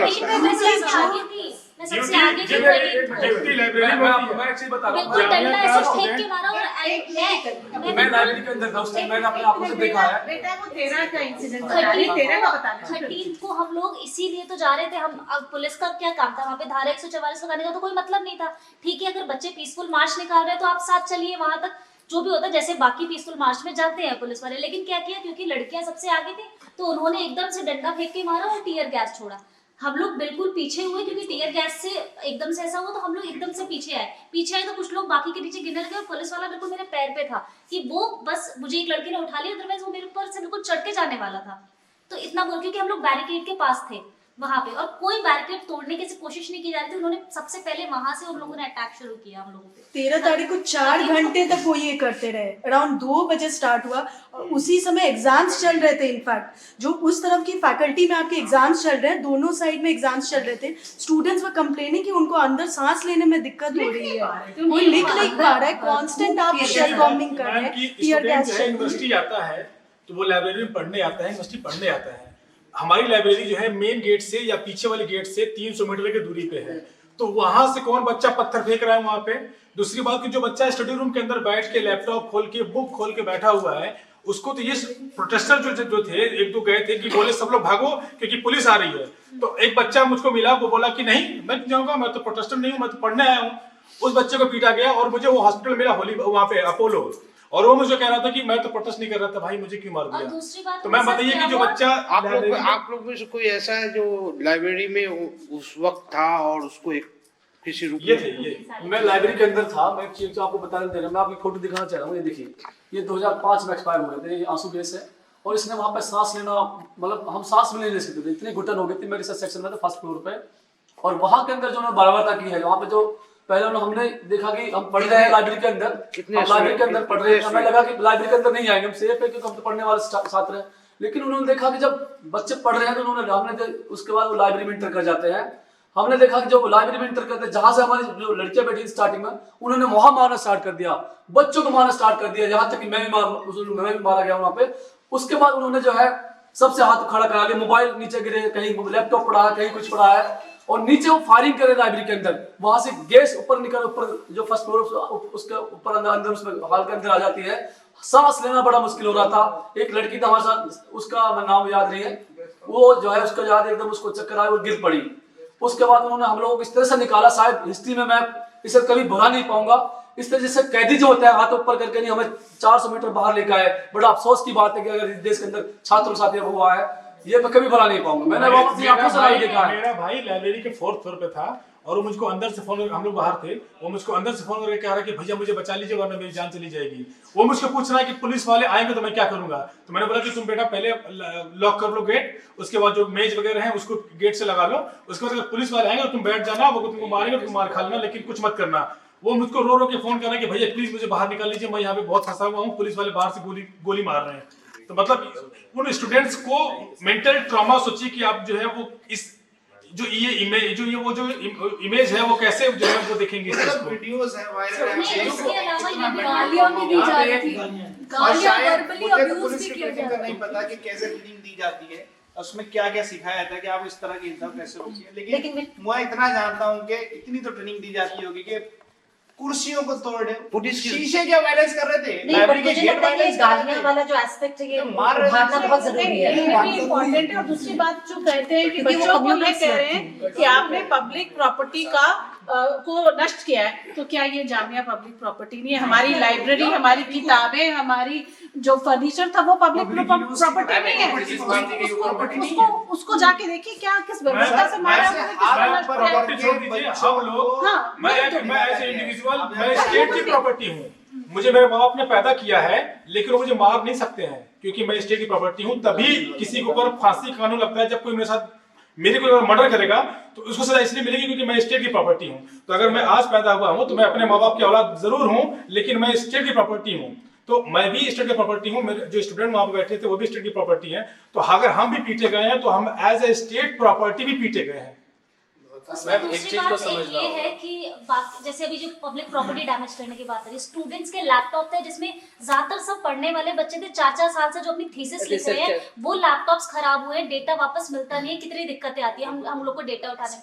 वहां पर ऊपर से दूसरे लोग कह रहे हैं कि अरे वो स्टूडेंट्स कैसे स्टूडेंट्स थे, वहां तो बुक्स भी नहीं थी। आप आंखें खोल के देखिए, वहां बुक्स नीचे पड़ी हुई थी। और कुछ बच्चे तो ऐसे सब इस क्लास से नहीं आते कि हर साल एक नया लैपटॉप ले लेंगे, चलो मैकबुक खरीद लिया या डेल खरीद लिया, इतना नहीं होता। एक बच्चा एक पूरी थीसिस लिखने के लिए पता नहीं कितने साल एक लैपटॉप चलाता है। और कई बच्चे मैं आपको ऐसे दिखा दूंगी जो ऐसे 2-2 बच्चे एक लैपटॉप शेयर कर रहे होते हैं, उनको वो कौन भुगतेगा? जो उनका वो वाला नुकसान हुआ है, जो उनका इतना काम बर्बाद हुआ है वहाँ पे, लैपटॉप बहुत दूर की बात है। सॉरी, बच्चों के सिर पे मारा गया है, उन्हें इतना ब्रूटलाइज किया गया है, उन्हें हॉस्पिटल में ठीक से ट्रीटमेंट के बजाय आपने उन्हें डराया है, कम्युनल स्लर्स किए गए हैं, you have targeted them as Muslims. This is Islamophobia, this is Islamophobia to the core. Communal slurs कैसे यूज किए गए? आज तक मैं यहाँ पे एक हिंदू स्टूडेंट हूँ, मुझे कभी यहाँ हिंदू स्टूडेंट अलग से फील नहीं किया गया। सडनली ये डिस्कोर्स में इतना हिंदू मुस्लिम एटमॉस्फेयर में इतना फैलाया जा रहा है। सडनली इंपॉर्टेंट क्यों हो रहा है कि आप मुस्लिम हैं, आप हिंदू हैं, हम सब जामिया है, we are equally brutalized by this, हम ट्रॉमेटाइज्ड हैं। आपने लाइब्रेरी में घुस के बच्चों को मारा कैसे? उनके सिर पे चोट आई है। आप ही से एक सवाल है कि पुलिस तो पहले भी ब्रूटली काम करती रही, कोई बड़ी चीज नहीं है, सड़कों पे तो यही करती है। पुलिस जब जामिया में ऐसा चीज कर रही है या की है ना, उसको किस रूप में आप देखती है? Brutal, Islamophobic, anti Muslim. ये इंस्टीट्यूशनली इसको कैसे देखती है? पुलिस हिंदुत्व की तरफ आगे बढ़ रही है या उस चीज आरएसएस के साथ? जब आप मुस्लिम को टारगेट करके इस तरह से मारेंगे, यदि आप मुस्लिम, एक चीज मुझे लगता है कि उस दिन जो 2 दिन का जो लाठीचार्ज है, कि मतलब दिल्ली पुलिस जो है लाठीचार्ज नहीं करेगी, कम्युनल रूप से, कम्युनल तरीके से जो है। तो कुछ विजुअल्स हम लोगों ने देखा, हम उस दिन की बात कर रहे हैं, कुछ विजुअल्स हम लोगों ने देखा जिसमें नॉन स्टेट एक्टर्स भी पुलिस के साथ थे। हाँ, रेड कलर की ड्रेस पहनी हुई है, पुलिस के साथ मार रहे हैं, ये सारी वीडियोस तो हैं। और उसके बाद भी पुलिस का बता दूं आपको कि कल दिल्ली गेट का मामला है कि पुलिस वाले एक मौलाना टाइप आदमी जिसके दाढ़ी है, टोपी है, उसको कहते हुए ले जा रहे हैं कि मोदी जी ने कहा है कि तुम कपड़े से पहचाने जाओगे कि प्रोटेस्टर्स कौन है तो तुम चल जेल में। ये बताइए कितना शेमफुल है ये इस देश के लिए कि और आप आपने किसी कश्मीरी स्टूडेंट्स को अलग से टारगेट किया है लाइब्रेरी में, उनको ज्यादा ब्रूटलाइज किया गया है। सबसे बड़ी मतलब आपने अलग से उनको आइडेंटिफाई, सबसे बड़ा यहाँ पर ये हुआ है कि मैंने चीज देखी, मैंने चीज देखी, बहुत जरूरी बात बता दी आप। बोला है कश्मीरी बच्चों ने बोला है कश्मीरी जो बाद में जिनको अलग से रोक लिया गया, जो कश्मीरी लुक वाइज भी लगते थे, उनको बोला गया कि तुम वहां पे पत्थरबाजी करते हो तो यहाँ पे भी तुम करो। तभी तो ये दबाला चीजें निकल के कि लाइब्रेरी से पत्थरबाजी हुई थी। जबकि मैं बार बार एक ही चीज कह रही हूँ, लाइब्रेरी में बच्चों के पास किताबें थी, कुछ फेंकना होता तुम लोग के मुंह पे तो किताबें फेंकते, पेन कहाँ से आएंगे? फेंकते। वो पक्की लाइब्रेरी में आप पत्थर कहाँ से निकाल के लाओगे? दीवारें तोड़ के लाएंगे। और इतना किसी के पास टाइम नहीं, छोटा सा गेट है, इतना किसी के पास टाइम नहीं कि लाइब्रेरी उधर से पत्थर उठाया और घुस गया वो लाइब्रेरी में और फिर पुलिस वालों को फेंक रहा है। इतने पत्थर हैं कि नहीं वहाँ पे? If you roam around there, कोई इंटरेस्टेड नहीं था, इट डजंट मैटर कि वो पत्थर थे या नहीं, कोई उधर पत्थरबाजी करने गया ही नहीं। कोई फुटेज आई ऐसी, ये कुछ कहना कोई चाह रहा वीडियो आया ऐसा, मैं ये कह रहा था, कि वायलेंस करने वाले लोग लाइब्रेरी में घुसे। सिर्फ एक कमेंट दे देना या कोई आप एक कोई जवाब बनाते हो, जस्टिफिकेशन देते हो कि वायलेंस करने वाले लाइब्रेरी में चले गए, उनके पीछे आप उनको मारने चले गए। कोई फुटेज तो होगी, आपकी लाइब्रेरी में घुसने की फुटेज है, लेकिन वायलेंस करने वाले लोग घुसने की फुटेज नहीं क्या है। पुलिस को अनाउंस नहीं करना चाहिए था कि बच्चों आप निकल जाओ? पुलिस को वार्निंग देनी चाहिए थी कि मैं बच्चे लाइब्रेरी खाली कर दीजिए, क्यों नहीं किया? निकल के बाहर लाइन वाइज अनाउंस करते कि और ऐसा है कि तो आप हमें शक है कि यहाँ पे कुछ इस तरह के एंटी सोशल एलिमेंट घुसा है, आप प्लीज लाइब्रेरी खाली कर दीजिए। टाइम देना चाहिए था, अटैक करने का क्या मतलब है? और ऐसा है कि इसी देश में कम्युनल कलर है कि नहीं, बिल्कुल ही कम्युनली कलर्ड है ये सारी मारपीट लाठीचार्ज, क्योंकि क्वेश्चन ये है कहाँ हो रहा है। जामिया, एएमयू, इन्हीं यूनिवर्सिटीज को क्यों टारगेट किया गया है, सीलमपुर जैसे एरिया को क्यों टारगेट? जब दो साइमल्टेनियस मार्च हो रही थी, एक इंडिया गेट पे एक दिल्ली गेट पे, तो एक जगह जहाँ पे मुस्लिम पॉपुलेशन ज्यादा है उसे क्यों टारगेट किया गया? तो आपका क्वेश्चन का बिल्कुल जवाब है कि कम्युनल कलर है इस लाठीचार्ज के पीछे। जी, और हमारे होम मिनिस्टर कहते हैं कि हिंदुस्तान में 250 से ऊपर यूनिवर्सिटी 22 में हो रहा है, और सबसे पहले जब वो फहरिस्त पढ़ते हैं जामिया, एएमयू और ये क्या है? आईआईटी में हो रहा है, हैदराबाद में हो रहा है, नालंदा में हो रहा है, सब जगह हो रहा है, इसमें हो रहा है, सब जगह हो रहा है। नहीं, और इसमें मैं ये कहना चाहूंगी, हो रहा है तो क्यों हो रहा है? Because why students, there was so much of catharsis कि ये देख के उनको लगा कि नहीं हमें बाहर आना है, वो नहीं रोक पाए अपने आप को। अभी तक वो शांत थे कि चलो कर लिया, आपने 370 कर लिया, आपने मंदिर मस्जिद का दे दिया, चलिए ठीक है। But now this is question of their survival, their future, their India, their imagination of India, their vision about India. So they will not take it lying down. and also I think it is untrue that the police doesn't know how to show restraint. कई ऐसे हादसे हमें अपने पिछले कुछ सालों में ऐसे हुए हैं. I'm married to a Jat, so I should not be taken as an anti-Jat, but we know about the Jat reservation stir in Haryana, where there was a massive, इतनी बुरी तरह से public property का नाश किया गया था. आपने बहुत restraint दिखाया वहां क्योंकि आपको जाट वोट चाहिए थे या जो भी कारण था. तो ऐसा नहीं है कि पुलिस restraint दिखाना नहीं जानती है. ये ऊपर से ऑर्डर था, एक ऊपर से ऑर्डर था. It cannot be a coincidence कि जामिया और एएमयू में ब्रुटैलिटी उस दिन दिखाई गई है और प्रॉपर्टी को डैमेज किया जाए, वो तो फुटेज है. Delhi police on the advice of आंदोलन में आप स्टूडेंट साइड क्यों नहीं बोल रहे? Advice of the home ministry. नहीं, Delhi police on police station पे उन्होंने कह दिया था मुझसे, हमने कहा कि आपने कॉन्स्टिट्यूशन नहीं पढ़ा कि हमारा क्या राइट है. मैंने कहा था मुझे अंदर जाने दीजिए कि हमारी कोई फीमेल स्टूडेंट ना हो. तो वो कहने लगे हाँ हमने कॉन्स्टिट्यूशन पढ़ा. मैं कहा इतना सा, वो भी अपने मतलब का. सोचिए नहीं, ये दिल्ली पुलिस का डायलॉग था. हम यही जान रहे लेडी पुलिस ऑल्सो, हाँ, लेडी पुलिस नहीं आई थी और लॉकर्स को नीचे गिराया गया, लैपटॉप तोड़े गए और वॉशरूम्स में लेडीज को हलेस किया गया. फर्स्ट फ्लोर पर था. मैंने जो देखा वहाँ पे एक भी फीमेल गार्ड्स, एक भी फीमेल पुलिस वाले नहीं थे. मेरी दोस्त थी सलमा फरजाना, वो 3 लड़की थी. उनके साथ जो जास्ती हुई थी, उनका हाथ पकड़ जा रहा था, कहाँ टच किया जाए मैं बता नहीं सकता. उनके साथ इतनी जास्ती की गई, बहुत ज्यादा सेक्सुअल हरासमेंट किया गया उनके साथ, मेंटली हर्स किया गया उनके साथ. लेकिन एक फीमेल उनके पास पुलिस वाले नहीं थे. मैं समझता हूँ कि ये बहुत गलत है और ये सब मैंने कभी नहीं देखा है. दूसरी बात की लाठी चार्ज के भी अपने रूल्स एंड रेगुलेशंस कहाँ मारे? आप सर पे चोट नहीं कर सकते, ठीक है, सर पे नहीं मार सकते, पैर पे मार सकते हैं, ठीक है ना. लेकिन आपने स्टूडेंट्स के सर पे मारा, एक बच्चे का आंख जो है वो चला गया. आप बताइए कि वो अपने जिंदगी भर जो है वो इस चीज को कैसे देखेगा वो. नहीं, हम उसका कंपनसेट क्या है? दूसरा उसका उसकी आपका function ही compensate नहीं करेगा। जिस वो बच्चे ही रिक्वेस्ट करने गया तक नहीं मारा है कि वो मर जाए, वो वाइप आउट हो जाए। एक और बच्चा है जिसकी ये क्या- दोनों टांगे क्या नाम है फ्रैक्चर आपका? की है, जेपी हॉस्पिटल में पड़ा हुआ है। सुजाता झा। इवन जो टीयर गैसेस के शेल्स हम फेंके थे वो तक एक्सपायर्ड थे अंदर की तरफ। अच्छा सुजाता झा, आप एक चीज बताइए कि पुलिस जो एक ब्रुटैलिटी की, वो हायर ऑफिस के कहने पे की, कोई हाई ऑफिसर या होम मिनिस्टर के कहने पे ऐसा की, या हमारी पुलिस फोर्स वाकई में कम्युनल साइकोसिस में आ चुकी है? मेरे जानते उसके अंदर ही कम्युनल साइकोसिस है। और मतलब बीइंग अ झा मैं एक चीज कहूंगी कि उसको अलग से इस गवर्नमेंट को नहीं सिखाना पड़ा होगा। हम लोग इस रंग में बड़े हुए हैं, मतलब ये चीज मैंने अपनी फैमिली में ही देखा है कि ये मुस्लिम हेट्रेड, ये इस्लामोफोबिया, ये मतलब कम्युनल रंग हम लोग के फैमिली में रहता है। उनको अलग से गवर्नमेंट को सिखाना, इसमें अलग से मैं बीजेपी या कांग्रेस को ब्लेम नहीं करूंगी। ये पार्ट ऑफ इंडियन सेंटिमेंट है। इसको ओवरकम करने के लिए हमें कई हजार साल चाहिए मेरे जानते हैं। तो जामिया में जो किया गया वो हिंदुत्व एक साइकोसिस में पुलिस ने किया। नहीं, वो जिस तरह की गालियां दे रहे थे, जिस तरह की टोटल जो अटैक मुस्लिम्स को हुआ है जामिया का, सिर्फ आप जामिया का नहीं देखिए, एमयू कल दरियागंज, और आज जो बिहार में हो रहा पूरे, मतलब कल मैसूर में 19 तारीख को मैसूर में जो लाठीचार्ज हुआ और आज जो बिहार में लाठीचार्ज हुआ, ये सिर्फ जामिया की बात मत देखिए, ये ऊपर से मिनिस्ट्री से ऑर्डर है, इसका कोई शक नहीं है। इस तरह से इसको पूरा मूवमेंट को क्रश करना, सीए के खिलाफ लोग ना बोले, ये पूरा जो मूवमेंट दब जाए, ये एक्चुअली वहां से पूरा ऊपर से ऑर्डर है। और जो यूनियन मिनिस्टर कर सकता है कि सूटेड साइट, तो हम और क्या सोचे कि सिर्फ दिल्ली पुलिस का ऑल इंडिया लेवल पे ये प्रोटेस्ट हो रहा है। प्रोटेस्ट की कमर तोड़नी है, मुझे पता है। इस प्रोटेस्ट की कमर तोड़नी है। 15 डेथ यूपी में हुई है, 2 बैंगलोर में हुई है, वहां पे गवर्नमेंट किसकी है? Why this is not in Maharashtra? ये भी तो बड़ा सवाल है ना। वहां पे भी तो गवर्नमेंट किसी और की है। वहां भी तो मुंबई में मेरे दोस्त वहां मौजूद थे, मीडिया से हर जगह से काफी दोस्त मेरे रहते हैं, उन्होंने बताया इतना कोऑपरेट किया मुंबई पुलिस ने उन लोगों को।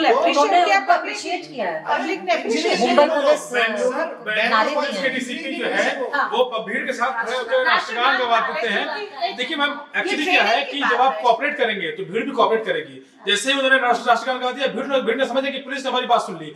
एएमयू में जो 13 तारीख का इंसिडेंट था, उसमें आकाश कुलहरी वहां के एसएसपी हैं, वो जाके पब्लिक बीच में, स्टूडेंट्स के बीच में कहते हैं कि अगर आपकी बात को राष्ट्रपति तक पहुंचाना होगा, अगर नहीं पहुंचेगी तो मैं लेके जाऊंगा। एसएसपी ने इतना एश्योरेंस दिया, वहां से स्टूडेंट्स हट गए। करेक्ट, स्टूडेंट्स ने कोई एजुकेशन बाहर नहीं निकाला। लेकिन जैसे ही आपने जामिया में लाठीचार्ज किया, तो उस दिन पूरी भारत की जितनी यूनिवर्सिटीज थी, पूरी रात प्रोटेस्ट किया। लेकिन एएमयू में प्रोटेस्ट हुआ, लेकिन एएमयू में उस दिन ब्रुटैलिटी की हद हो गई बहुत ज्यादा। ठीक है ना मैम? तो वो एक जो सेंटिमेंट कह रहे हैं ना मैम, इसीलिए बार-बार जो पुलिस रिफॉर्म की बात चलती है, वो इसीलिए पुलिस रिफॉर्म की बात होती है। एक सवाल और मेरा है कि भारत की जो संसद है, जो हमारे यहाँ पार्लियामेंट्री डेमोक्रेसी है ना, ऐसे कानून पास कर रही है जिसमें कॉन्स्टिट्यूशन का जो स्पिरिट है, सोल है, वो खत्म है। एक चीज देखिए, तो क्या इस संसद पे आप लोग को बिलीव रह गया है क्या? नहीं, देखिए इसका एक चीज मैं बताऊंगा, कि ये जो मेजोरिटेरिज्म जो है, ये बहुसंख्यकवाद है, ये पूरी दुनिया में चल रहा है। जो पाकिस्तान, बांग्लादेश, अफगानिस्तान से जो लोग आ रहे हैं ना, बिल्कुल वहां नहीं जा रहे। नहीं, मैं वहीं पे आ रहा हूँ। जो वहां से लोग आ रहे हैं, वो भी बहुसंख्यकवाद के पीड़ित लोग हैं। तो हमको ये चीज देखनी पड़ेगी। लेकिन इंडिया जो स्टेट है, जो इंडिया एक कंट्री है, यहाँ पर उस तरह का सेंटिमेंट नहीं है। यहाँ के हिंदूज अभी भी उतने ज्यादा कम्युनल नहीं है, बहुत लिबरल लोग हैं यहाँ से। तो एक चीज तो यही चीज एग्जिस्टेंस है, और इसी को बचाने की लड़ाई लड़ी जा रही है। और अमित शाह और ये लोग जो दिखा रहे हैं कि हमारे पास पार्लियामेंट में बहुमत है, तो जो पब्लिक सड़क पे उतर रही है, वो ये दिखा रही है कि हमारे पास रोड पे बहुमत है। तो आप इसी को समझ लीजिए कि लोगों का संसद से विश्वास नहीं हटा है, सरकार से विश्वास नहीं हटा है, लेकिन इस चीज के खिलाफ है और इस कानून के खिलाफ है। क्योंकि हमको अभी भी ये मालूम है कि हमारे प्रोटेस्ट से, हमारे एक साथ आने से, हिंदू मुस्लिम सिख सबको एक साथ आने से ये बिल वापस हो सकता है। नहीं, मेरा एक चीज उसमें कहना है कि सर, ये जो पूरा जो सीए और एनआरसी के जो खिलाफ जो पूरा जो मूवमेंट चल रहा है, अब इसमें जहां हम लोगों ने देखा कि 19 तारीख में जो पूरा भारत बंद का कॉल आया, जहां स्टूडेंट से लेके तमाम पॉलिटिकल पार्टी से हम लोग गए। अब ये लड़ाई जो है पूरा हो गया है कि we the people versus state. Yes, exactly. हम सिर्फ सीए के खिलाफ नहीं है, हम एनआरसी के खिलाफ कॉन्स्टिट्यूशन बचाने की भी लड़ाई है। And ये I think संविधान this बचाने की भी लड़ाई है। has come out on the roads, और ये बहुत अच्छी बात है कि इस मूवमेंट ने पोलराइज नहीं किया। बहुत कोशिश की जा रही है, लेकिन एक सेक्युलरिज्म जो हम सोच रहे थे कहीं खो गया है, वो वापस हमें रोड पे वो जिंदा है, वो अलाइव है, और वो जाएगा। वही हमारी आस्था है, वही हमारी आस्था है। विश्वास रहेगा, यहाँ के लोकतंत्र पे विश्वास। हम ये सवाल इसलिए कर रहे हैं कि बीते 6 साल में इस संसद ने ऐसे ऐसे कानून लाए जिसका पब्लिक से कोई सरोकार न था। जैसे ट्रिपल तलाक, कोई पब्लिक से सरोकार नहीं था। राम मंदिर के खूब डंके बजाए गए, पब्लिक की रियलिटी से कोई सरोकार नहीं था। फिर धारा 370, पब्लिक सरोकार कहीं नहीं था। सीए, कोई सरोकार नहीं। तो क्या संसद का सरोकार पब्लिक से खत्म हो गया, जिस तरह से हम प्रोटेस्ट रोड पे देख रहे हैं? ये जो पार्लियामेंट चल रही है ना, ये जो पार्लियामेंट चल रही है, वो बीजेपी के अपने मैनिफेस्टो के साथ चल रही है, वो देश की सेंटिमेंट से नहीं चल रही है। तो बीजेपी अपना जो एजेंडा है वो इस देश पे जो है थोपना चाह रही है, और यही जो एजेंडा उसका जो थोपा जा रहा है इस देश के ऊपर, यही जो लोग प्रोटेस्ट कर रहे हैं ना, उसी चीज का विरोध है ये। क्योंकि हम जो है इस देश को कॉन्स्टिट्यूशन के हिसाब से चलने देंगे, किसी पार्टी के मैनिफेस्टो के हिसाब से नहीं चलने देंगे। इसी चीज का विरोध है हमारा। बिल्कुल बिल्कुल नहीं, वो तो ठीक है, लेकिन जब हम कॉन्स्टिट्यूशन की बात करते हैं तो हम इंस्टीट्यूशन की भी बात करेंगे, क्योंकि इंस्टीट्यूशन से ही जुड़ा है पूरी तरह।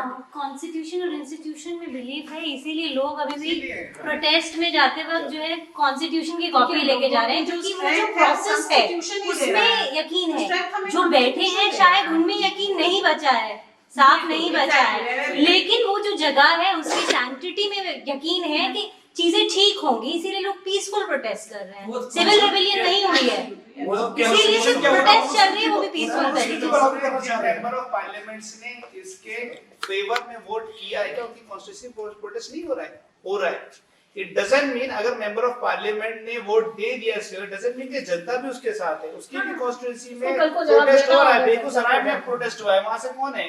बीजेपी के सांसद है, लेकिन प्रोटेस्ट हो रहा है। आप इसको जनता से या संसद पे सबका विश्वास नहीं, हमारा दूसरा सवाल इससे तीन चीजों को जो है आपने तीन चीजों को नहीं, इससे दूसरा सवाल है कि कॉन्स्टिट्यूशन इंस्टीट्यूशन लोगों के अंदर ये फियर ही तो है, ये इनसिक्योरिटी ही तो है जिसकी आवाज उठाई। देखिए अगर इंस्टीट्यूशन से अगर इस तरह के मामले नहीं होते तो इस देश की सबसे बड़ी अदालत सुप्रीम कोर्ट के 4 जजेस हमारे सामने आके ये नहीं कहते कि इस देश की जनता के हाथ में ये जिम्मेदारी को लोकतंत्र बचा ले। ठीक है, तो इंस्टीट्यूशन के ऊपर भी अटैक हो रहे हैं, है ना, लेकिन इस चीज पे ये चीज देखने की जरूरत है कि हमें इस टाइम पे करना क्या है। हमारे पास सबसे बड़ा अधिकार, सबसे बड़ा जो हमारा हथियार है वो हमारा संविधान है, और हमको अपना संविधान, अगर कोर्ट इसको नहीं मानेगा, अगर कोर्ट इसको अगर नहीं सुनता है हमारी बात को, तो हमारे पास जो कोर्ट के पास एक और चीज है कि हम जो है हाई कोर्ट में जाएंगे। ठीक है, उसी में जो है अगर 3 जजेस की बेंच नहीं सुन रही है तो 5 बेंच जजेस के पास जाएंगे, क्योंकि हमको अभी भी हमारी जो सुप्रीम कोर्ट है उसके ऊपर हमको भरोसा नहीं खोना है, क्योंकि सुप्रीम कोर्ट में जो डिसीजन लगी वो संविधान के हिसाब से ही लेगी। क्योंकि आप जामिया की सड़कों पे बैठे हैं और लोग शाहीन बाग में बैठे हैं और जगह जगह बैठे हैं हिंदुस्तान में। रामचंद्र गुहा वहाँ पे अरेस्टिंग दे रहे हैं, ठीक है ना, बतौर वो जिक्र करते हैं कि हमें डिटेंशन सेंटर में रखा जा रहा है। इस सिचुएशन में सुप्रीम कोर्ट, संविधान, हायर अथॉरिटी कहीं नहीं है, कोई आगे आपसे बात करने को तैयार नहीं है। सबसे बड़ा सवाल बहुत एक्सट्रीम फियर में है। मतलब ये बात साफ है, यदि वो लाइब्रेरी में आके मार सकते हैं वो कुछ भी कर सकते हैं। हमारा फेथ बहुत हद तक हिल चुका है, ना सुप्रीम कोर्ट ने साथ दिया है, ना हाई कोर्ट ने साथ दिया है, ना मीडिया हाउसेस किस तरह से डरा रही है। फेथ किससे उठ गया? सुप्रीम कोर्ट ने इस बात को फरवरी तक डिले कर दिया, जिस बात की इमीडिएट कॉग्निजेंस लेनी चाहिए थी। इस तरह की ब्रूटैलिटी को इमीडिएट कॉग्निजेंस नहीं लेके आप बोल रहे हैं फरवरी में हियरिंग होगी। हाई कोर्ट ने अपने हाथ उठा दिए। जिस तरह से फियर मॉन्गरिंग करी आज दिन में, मैं आज तक देख रही थी, वो क्या बोल रही है, जामिया में अभी तक बच्चे प्रतिरोध कर रहे हैं और यदि उन्होंने कुछ भी किया तो पुलिस तैयार बैठी है। इस तरह की बातें हम सुन रहे हैं टीवी पे। टीवी जो हम बोल रहे हैं हमारा विश्वास नहीं उठाया। अभी भी मैं संगीन न्यूज चैनल्स देख रही हूँ, ये देखने के लिए कि पूरा देश देख क्या रहा है, क्योंकि हम खाली वायर पे देख के या क्विंट पे देख के या प्रिंट पे देख के नहीं देख सकते। हमें ये देखना पड़ेगा कि पूरे इंडिया में आप किस तरह का थॉट प्रोसेस प्रोपगेट कर रहे हैं। And this is the kind of thought process that you are propagating, this is the fear mongering which is happening. और इस तरह का डर हम में है हाँ, मैं डिनाई नहीं करूंगी, डर मुझ में है और कॉन्स्टिट्यूशन से ऑफकोर्स विश्वास हिला दिया है।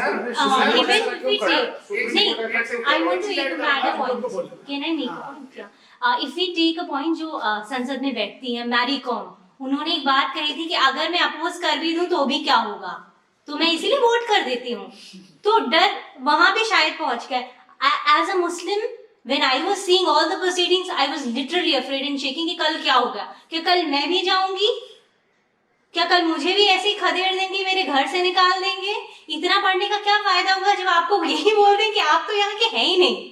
जॉब्स जो मुद्दे हैं, जॉब का डर आज भी है, लेकिन इसके बाद तो सर्वाइवल का डर हो जाएगा। डेवलपमेंट में ये सर्वाइवल दिख रहा है, अगर हम सर्वाइव कर पाए तो वो डेवलपमेंट हो जाएगी। अब ये हालात हो गए हैं, तो ये सब क्या है, मतलब इतने बड़े लेवल पे क्या करना चाह रहे हैं, ये सारी चीजें भी तो सवाल उठाती हैं।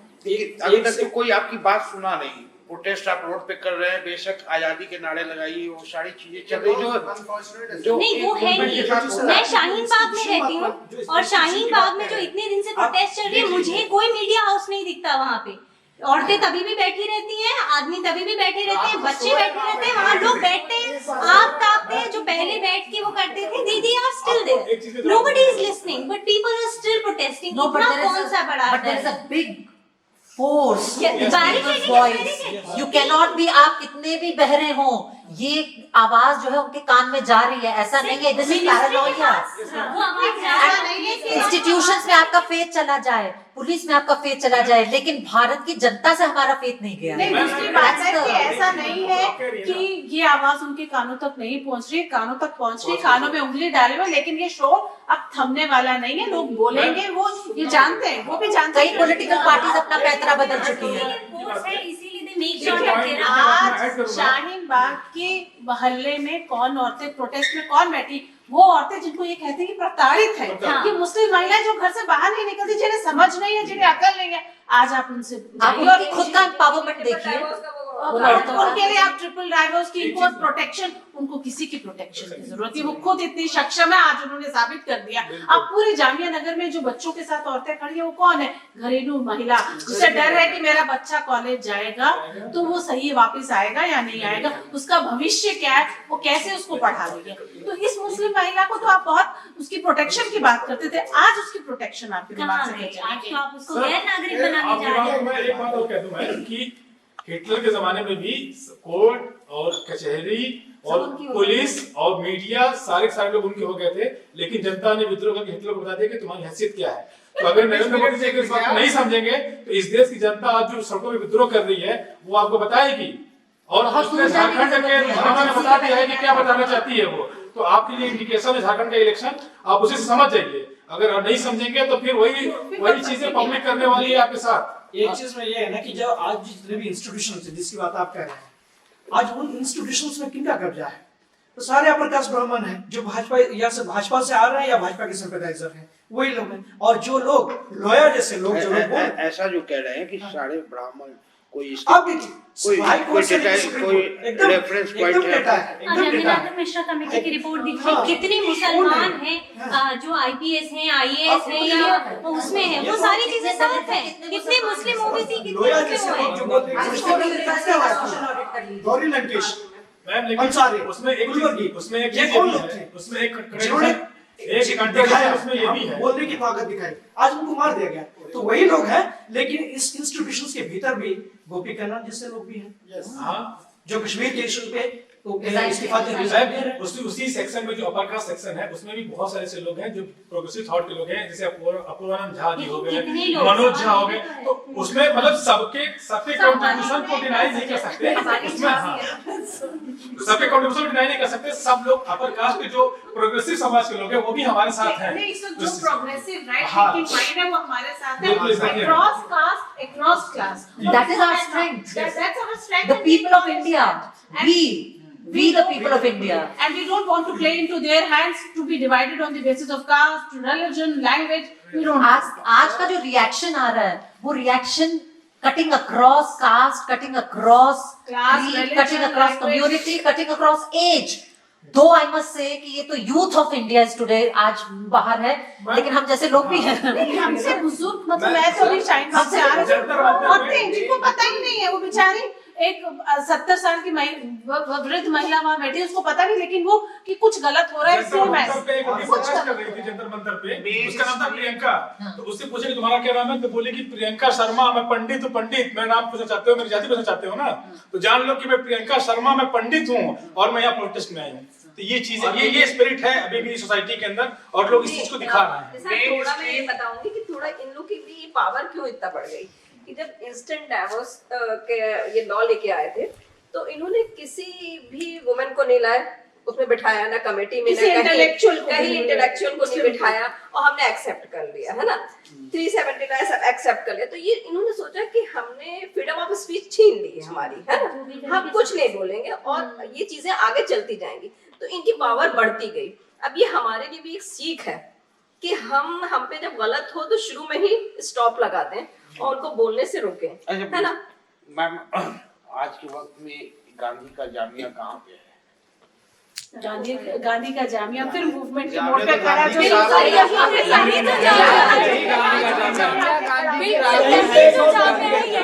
गांधी का जामिया अम्बेडकर द्वारा लिखा गया संविधान उसको बचा रहा है। गांधी का जामिया भी मेन स्ट्रीम इलेक्ट्रॉनिक मीडिया जितनी चाहे कोशिश करते हैं, जैसे अभी मैम ने बताया वो संगीत चैनल्स देख रही हैं, लेकिन इनके जैसे लोग हैं who can differentiate between the information and the agenda, a particular specific propaganda इसको फैलाया जा रहा है इन नेशनल मीडिया चैनल्स के थ्रू। ऐसे लोग हैं जो डिफरेंशिएट मास लेवल को आप भले ही एक क्लास है उसको आप इन्फ्लुएंस कर सकते हो, उसकी सोच वैसी है, लेकिन हम जैसे लोग आप नहीं कर सकते। नहीं, जहर तो बहुत फैलाया है, जहर तो बहुत फैलाया है। राहुल और सुजाता, लेकिन मैं ये बात बता दूं, ऐसे बहुत ज्यादा लोग हैं जिनके पास बहुत ज्यादा पैसा है, बहुत ज्यादा पढ़े लिखे हैं, लेकिन वो चूज कर रहे हैं, ये एक इन्फॉर्म्ड चॉइस है, वो डिसीजन ले रहे हैं ना देखने की ना सुनने की, और अभी भी सीएए का साथ देने की, समर्थन देने की, क्योंकि उनके पास तक, पहली बात, उनके पास तक जो न्यूज आ रही है वो बिल्कुल गलत, फेक, डॉक्टर्ड न्यूज है, बिल्कुल गलत। ऐसे वीडियोस हैं कि हम मतलब स्टूडेंट ऑफ जामिया आग लगा रहे हैं, ऐसा कोई वीडियो है ही नहीं, बन ही नहीं सकते कि स्टूडेंट ऑफ जामिया ने नहीं लगाई है आग, लेकिन ऐसे वीडियो उन तक जा रहे हैं, ऐसा नैरेटिव उन तक जा रहा है। और कश्मीर के बारे में भी ऐसा ही नैरेटिव जाता है, नॉर्थ ईस्ट के बारे में भी ऐसे जाता है, वैसे आज जामिया के बारे में भी ऐसा ही जाने लगा है। तो ऐसा कुछ, और दूसरी बात ये भी है कि वो खुद अपना कान बंद करके बैठे, आंखें बंद करके बैठे, तो जो खुद कान बंद करके बैठे रहेगा उसे कुछ हम नहीं सुना सकते हैं।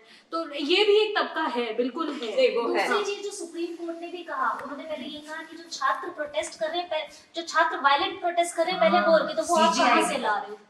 वो आप दूसरी चीजें तो आप देख ही नहीं रहे, पुलिस ने हमारे ऊपर हमला किया, तो छात्रों ने हमला नहीं किया, तो सुप्रीम कोर्ट ये कह रहा है कि सुनवाई आगे तब होगी जब छात्र ये वाला प्रोटेस्ट होगी, तो हम कैसे ट्रस्ट कर लें? अच्छा, प्रोटेस्ट राइटिंग का है। हाँ, जो राइट, हाँ, तो वो जो दिखाया जा रहा है कि पुलिस की बस को जला दिया, तो मतलब सुप्रीम कोर्ट भी लगता है वो हमारे संगीत चैनल्स देख के अपनी न्यूज वो बना रहे हैं कि हाँ हम ये कहेंगे, तो वो चीजें हो रही है। मैं जहाँ तक समझता हूँ वो काफी पॉश एरिया है, हाँ, वो वही देख के बना रहे हैं, काफी पॉश एरिया है, और उस एरिया में हर एक घर के आगे 10-12 इतने सारे कैमरे लगे हुए हैं। मुझे नहीं लगता हाँ, गार्ड्स बैठे हुए हैं, मुझे नहीं लगता कि उसमें से किसी एक कैमरे में भी जामिया का कोई भी छात्र दिखाई देगा।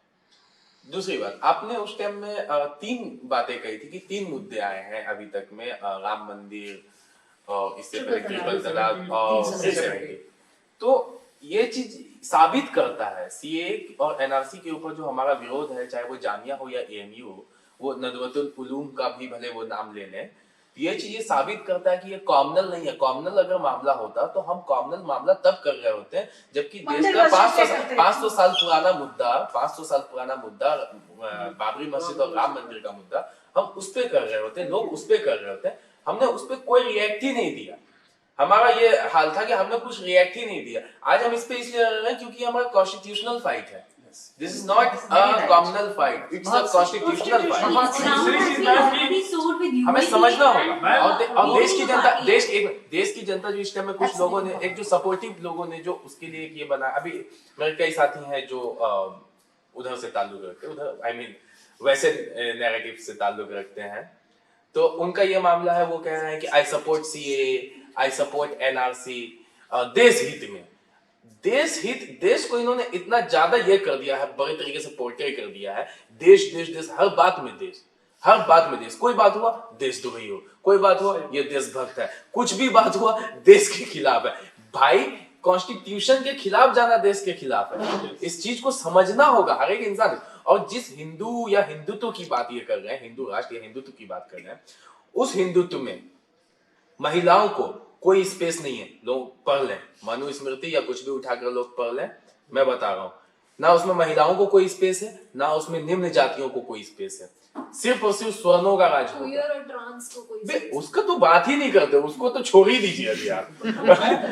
उसकी बात ही छोड़ दीजिए। इस कानून के थ्रू इस कानून के थ्रू कैमरन टेंशन फैलाने की ही इनकी साजिश थी, लेकिन वो नाकाम ऐसे हो गई कि इसका अपोज ही आसाम से हुआ, इसका अपोज ही आसाम से हुआ, नॉर्थ ईस्ट से हुआ। तो ये जो है कम्युनल एजेंडे पे आ ही नहीं पाया, वरना अगर इसका अपोज अगर जामिया से होता और यहाँ से स्टार्ट होता तो ये कम्युनल बना ले जाते। लेकिन इसका जो सबसे मेजर अपोज हुआ वो नॉर्थ ईस्ट और आसाम से हुआ।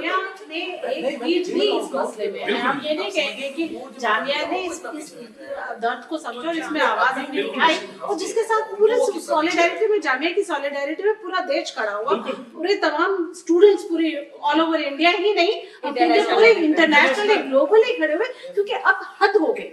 अब हद हो गई थी लोगों की, जो बर्दाश्त है, टॉलरेंस की भी एक लेवल होती है, तो टॉलरेंस उनका बिल्कुल खत्म हो गया था। और उसके बाद जो बर्बरता स्टूडेंट्स के साथ हुई, जो हमारे कल की आवाज है, जिनको हम पढ़ा रहे हैं, जिसमें हम सरकार पैसा इन्वेस्ट कर रही है, फेलोशिप दे रही है, कह रही है रिसर्च करो, और आज फिर अब उनको मार रहे हैं और उनके हौसले पस्त कर रहे हैं, तो जाहिर सी बात है ये तो होना ही था।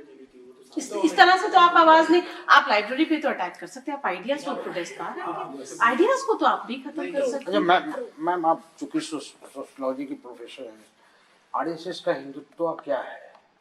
आरएसएस का हिंदुत्व जो है वो एक, उसमें आम आदमी कहाँ है? आम आदमी है ही नहीं उसमें। आम आदमी की जगह हमको नजर आती है, आम आदमी के लिए कोई जगह नहीं है। वो तो एक एक्सक्लूजनरी थॉट प्रोसेस है, आइडियोलॉजी है, जिसमें कि उनको ये सिर्फ स्वर्ण नहीं है और तो कोई नहीं है उसमें।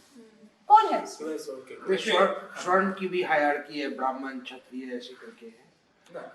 हाँ देखिए, मैं इसमें बता रहा हूँ आपको कि जो हिंदू का माइंडसेट है वो वसुधैव कुटुंबकम का है, ठीक है ना। वरना ये सोसाइटी अगर जो मेजॉरिटी का कंट्रीब्यूशन नहीं होता तो यहाँ पे माइनॉरिटी को इतना स्पेस नहीं मिल पाता। आप इस चीज को समझिए, अगर पाकिस्तान में अगर एट्रोसिटीज हुई हैं तो वहाँ का मेजॉरिटी का इतना ज्यादा वो नहीं रहा है, लेकिन यहाँ की जो हिंदू सोसाइटी है उसका जो रियल कॉज है वो वसुधैव कुटुंबकम को उसने एक्सेप्ट किया, जो स्वामी विवेकानंद के उसको एक्सेप्ट किया।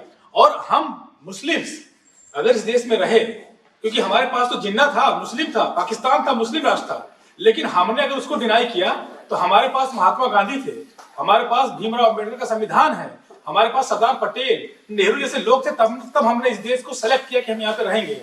अगर यहाँ पर अगर वो इस चीज का अगर आरएसएस का देश होता तो नहीं रहते, शायद नहीं रहते। लेकिन इस देश में महात्मा गांधी थे, अम्बेडकर का संविधान था, पंडित नेहरू थे, तब यहाँ पर मुस्लिम रुके और उन्होंने इस देश के साथ अपनी सिंपैथी दिखाई और राष्ट्रभक्ति दिखाई, ठीक है ना।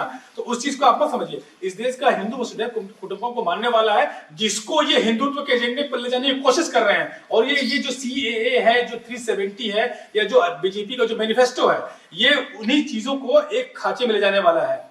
वरना आप देखिए कि ये जो नरेशन जो ये लोग बार बार फैला रहे हैं, अमित शाह खुद कह रहे हैं कि जो है सिर्फ कुछ ही लोग जो है विरोध कर रहे हैं, वो अलीगढ़ एमयू जामिया, ये सिंबॉलिक कह रहे हैं। नरेंद्र मोदी कह रहे हैं कि जो है सिर्फ एक पर्टिकुलर कपड़े से पहचान लेंगे कौन लोग प्रोटेस्ट कर रहे हैं, तो ये किसको मैसेज देना चाहते हैं? ये दूसरी कम्युनिटी को मैसेज देना चाहते हैं। तो ये जो है ये हिंदुस्तान नहीं है, ये हिंदू नहीं है। हिंदू तो जो है वसुधैव कुटुंबकम को मानने वाला है, जो मैं मानता हूँ। प्रोटेस्ट बाहर चल रहे हैं और भी हिंदुस्तान के कई जगह चल रहे हैं, आपकी जामिया के बाहर भी चल रहे हैं।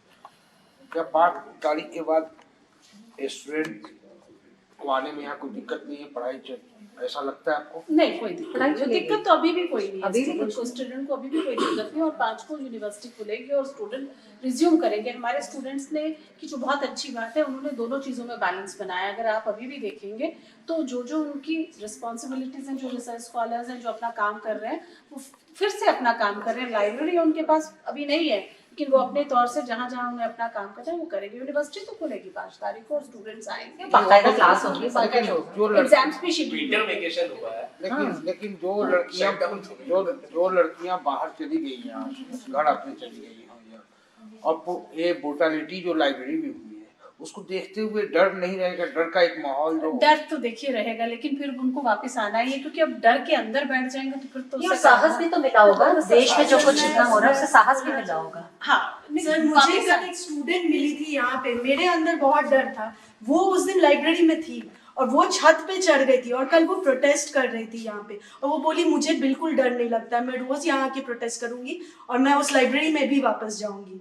पता नहीं वो डर उनके अंदर क्यों नहीं है, लेकिन वो स्पिरिट उनके अंदर बचा हुआ है। इससे ज्यादा क्या हो, इससे ज्यादा क्या हो सकता है, मतलब they have seen near death, they have seen near death, बिल्कुल मतलब जो माहौल था उनको ये था कि हम बचे, जो अगर आप उनकी वीडियोस जो उन्होंने भेजी उस वक्त कि हमें बचा लो प्लीज हेल्प, तो उसके बाद उनको लगता था कि शायद इसके आगे क्या, तो एक डर की भी सीमा होती है, तो वो शायद वो क्रॉस कर रहे। But I think we came to this university with a certain kind of trust, and it is our responsibility to actually believe in that trust and come with that trust again to this university and be a part of this university as it was before the protest and before what this university saw on 15th evening. वो चाहते थे कि हम में डर हो, और यदि हम वो डर मेंटेन रखें तो उनका एजेंडा फुलफिल होगा। I think we need to get back to that library, उस लाइब्रेरी में we need to resume. I'm here on behalf of the JCC, Jamia Coordination Committee, and we have raised this point in the VC meeting, in the delegation that met the VC. We have raised this point that the university must reopen. To ensure that students come back, the university administration needs to call them back. They need to regain the trust of the student. They need to make the campus safe now. They need to issue a press release to the parents and appealing to the parents that the university is open and we are going to ensure security of the students, and then the students can come back, apart from the fact that हम लोग उस सीमा को पार कर चुके हैं, डर की सीमा को, लेकिन पेरेंट्स को एक एश्योरेंस चाहिए, वो यूनिवर्सिटी ही दे सकता है, और हमने वो डिमांड किया है, जो हमने डिमांड्स किए हैं उसका अभी तक हमारे पास कोई रिस्पांस नहीं आया है, और 17th को हमारी प्रोटेस्ट आप लोग का कब तक चलता रहेगा, बता सकता है क्या? जब तक सीए हट नहीं जाता, हटता नहीं है, एनआरसी विथड्रॉ नहीं it होता, needs to roll back. We are headstrong on our agenda that started, and we will stay on it till the government withdraws it. सरकार ने कहा है कि हमसे बात करने के लिए आया है, ऐसा भी है ना? ट्विटर पे देख रहे हैं, धर्मगुरुओं को बुलाया है, स्टूडेंट्स को बुलाया है। अगर सरकार को बात करने की मनसा होती तो लाठी लेके नहीं आते ना, वो अगर टॉक करना है, अगर इतने सारे अमेंडमेंट्स का प्रपोजल दिया था, इतने सारे जो अपोजिशन के उन्होंने directly no no no no no की जो वॉइसेस आती रही इतनी स्ट्रॉन्ग, कहाँ से बात करने की बात है? नहीं, अगर उनको सुझाव लेने थे उनको, तो पार्लियामेंट में इतने सारे अमेंडमेंट दिए गए, इतने सारे अमेंडमेंट पार्लियामेंट में खुद जगह ड्राफ्ट, और जब ये बिल पेश किया गया था पार्लियामेंट में दोनों सदन में, तो उस टाइम पर इतने अमेंडमेंट दिए गए, उस टाइम पे क्यों सोचा भाई, जो पार्लियामेंट में बैठा हुआ है, हमसे ज्यादा जो है लोग पढ़े लिखे आप लोग बैठे हुए हैं, प्रोफेसर्स बैठे हुए हैं, इंटेलेक्चुअल्स बैठे हुए हैं, शशि थरूर बैठे हुए हैं, वो लोगों ने अमेंडमेंट दिया, उसको आपने एक्सेप्ट नहीं किया। अगर आज आप अमेंडमेंट की बात कर रहे हैं तो आप जो है नहीं, अमेंडमेंट की बात नहीं कर रहे हैं कि आइए बात करते हैं, तो कैसे बात करेंगे आप, राइट किस चीज कर रहे हैं? इस सरकार को वाद विवाद डिबेट डिस्कशन करना ही नहीं है, अगर करना होता तो पढ़ने वाले लोगों पे लाठी नहीं लगाते ये लोग, जो लोग जो पढ़ रहे हैं वो किताबों से जुड़े हैं, वो आपको तर्क वितर्क से कुछ बात कर सकते थे, लेकिन रादर देन उनकी बात सुनना आपने उन पे हमला किया, क्योंकि आपको डर लगता है सबसे ज्यादा उन लोगों से जो पढ़ लिख रहे हैं। Also, there was an advisory, second advisory issued to the media. You are from the media, you would know. Issued to the media to curtail what they are talking about. Is this the way dialogue happens? First advisory was issued that no sensitive content will be shared. Now a second advisory has been issued to the entire media that they need to curtail what they are showing. If they don't even want to see, they don't even want to hear what the people have to say, how can they establish a communication channel? Plus उनके जो representative है वो खुद ये बात कह रहे हैं कि जो ऐसी यूनिवर्सिटीज है जो पत्थरबाज और आतंकवादी पैदा कर रही हैं उनको बंद करो, तो इस तरीके से तो डायलॉग नहीं होता है। लेकिन कहीं आप लोग भी तो गलत करते हैं ना, मतलब आप लोग क्वेश्चन मीडिया में उठाने लगते हैं कि प्राइम मिनिस्टर अपनी डिग्री दिखाए, एजुकेशन मिनिस्टर अपनी डिग्री दिखाए, मतलब क्यों नहीं दिखाए? Why did he claim that he is a graduate? इसमें कंट्री को बोला जा रहा है अपना बर्थ सर्टिफिकेट दिखाओ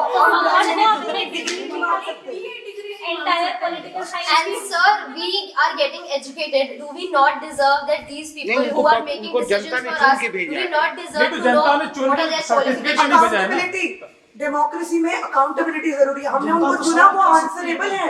And sir, also we want the people leading us to be literate, to be intelligent, to be knowledgeable. Degree का सबूत नहीं दे पा रहे हैं, वो आज हमसे क्या कहते हैं, नागरिकता का जो है सबूत मांग रहे हैं। डेमोक्रेसी का मतलब क्या है? आपने पढ़ाई की है या नहीं? हाँ, ये दोनों। ये भी देख रही है क्या पढ़ाई करी है। कॉन्स्टिट्यूशन में आप इलेक्शन लड़ने जाएंगे तो ये नहीं कहता है कि आप नेता चुनने के लिए आपके पास ग्रेजुएशन, पोस्ट ग्रेजुएशन या पीएचडी होनी है। जब आप अपना चुनाव का प्रचार करते हैं, जब लड़ने जाते हैं, तो आप क्यों डिक्लेयर करते हैं कि हम ग्रेजुएट हैं, हम पॉल साइंस में ग्रेजुएट हैं, पोस्ट ग्रेजुएट हैं? क्यों?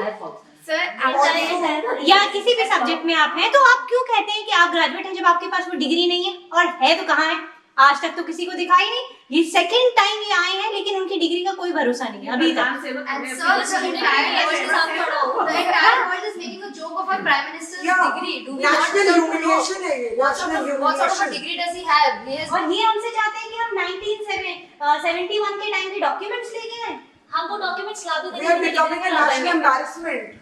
जब असम में ये चीज हुआ था तो कई लोगों ने सुसाइड कमिट कर ली एक आसाम डर का के आदमी मारे। मेरे पास आया, एक आसाम का आदमी जंतर मंतर प्रोटेस्ट कर रहा था, उसके पास आया क्योंकि उसके फादर के नेम में और उसके नेम में स्पेलिंग मिस्टेक्स थी, तो स्पेलिंग मिस्टेक्स की बिहाफ पे जो है उसको डिटेंशन सेंटर में डाल दिया गया। तो इन चीजों को कौन सही करेगा? उसके बाद अगर मैं इस बात को कौन एश्योरेंस देगा कि जब इस देश के पूर्व सीजीआई जो कुछ टाइम तक प्रेसिडेंट ऑफ इंडिया भी रहे थे और जो जिसने कारगिल वॉर लड़ी थी 1999 का, उन लोगों को डिटेंशन सेंटर में डाला गया, तो हमको एश्योरेंस कौन देगा? कहां से प्रूव कर पाएंगे? फिर वो तो सीजीआई थे इस देश के, और वो भी उस टाइम पे थे जिस टाइम पर जो है कांग्रेस की गवर्नमेंट थी और बहुत पुराने थे, वो 60s के आसपास के थे वो, ठीक है ना। तो उस टाइम के जो है लोग अपने डॉक्यूमेंट नहीं दे पाए, तो हम तो जो है कई चीजें नहीं मिली लोग और क्या आपके ऐसे लोग जो आपकी आर्मी में थे, ऑफिसर्स थे, आप कारगिल वॉर हीरो है। डिटेंशन सेंटर आपने दी, आप उससे ज्यादा उनकी देशभक्ति का प्रूफ चाहिए आपको। वो सारे लैंडलेस लोग कहाँ जाएंगे जिनके पास जमीनें नहीं है,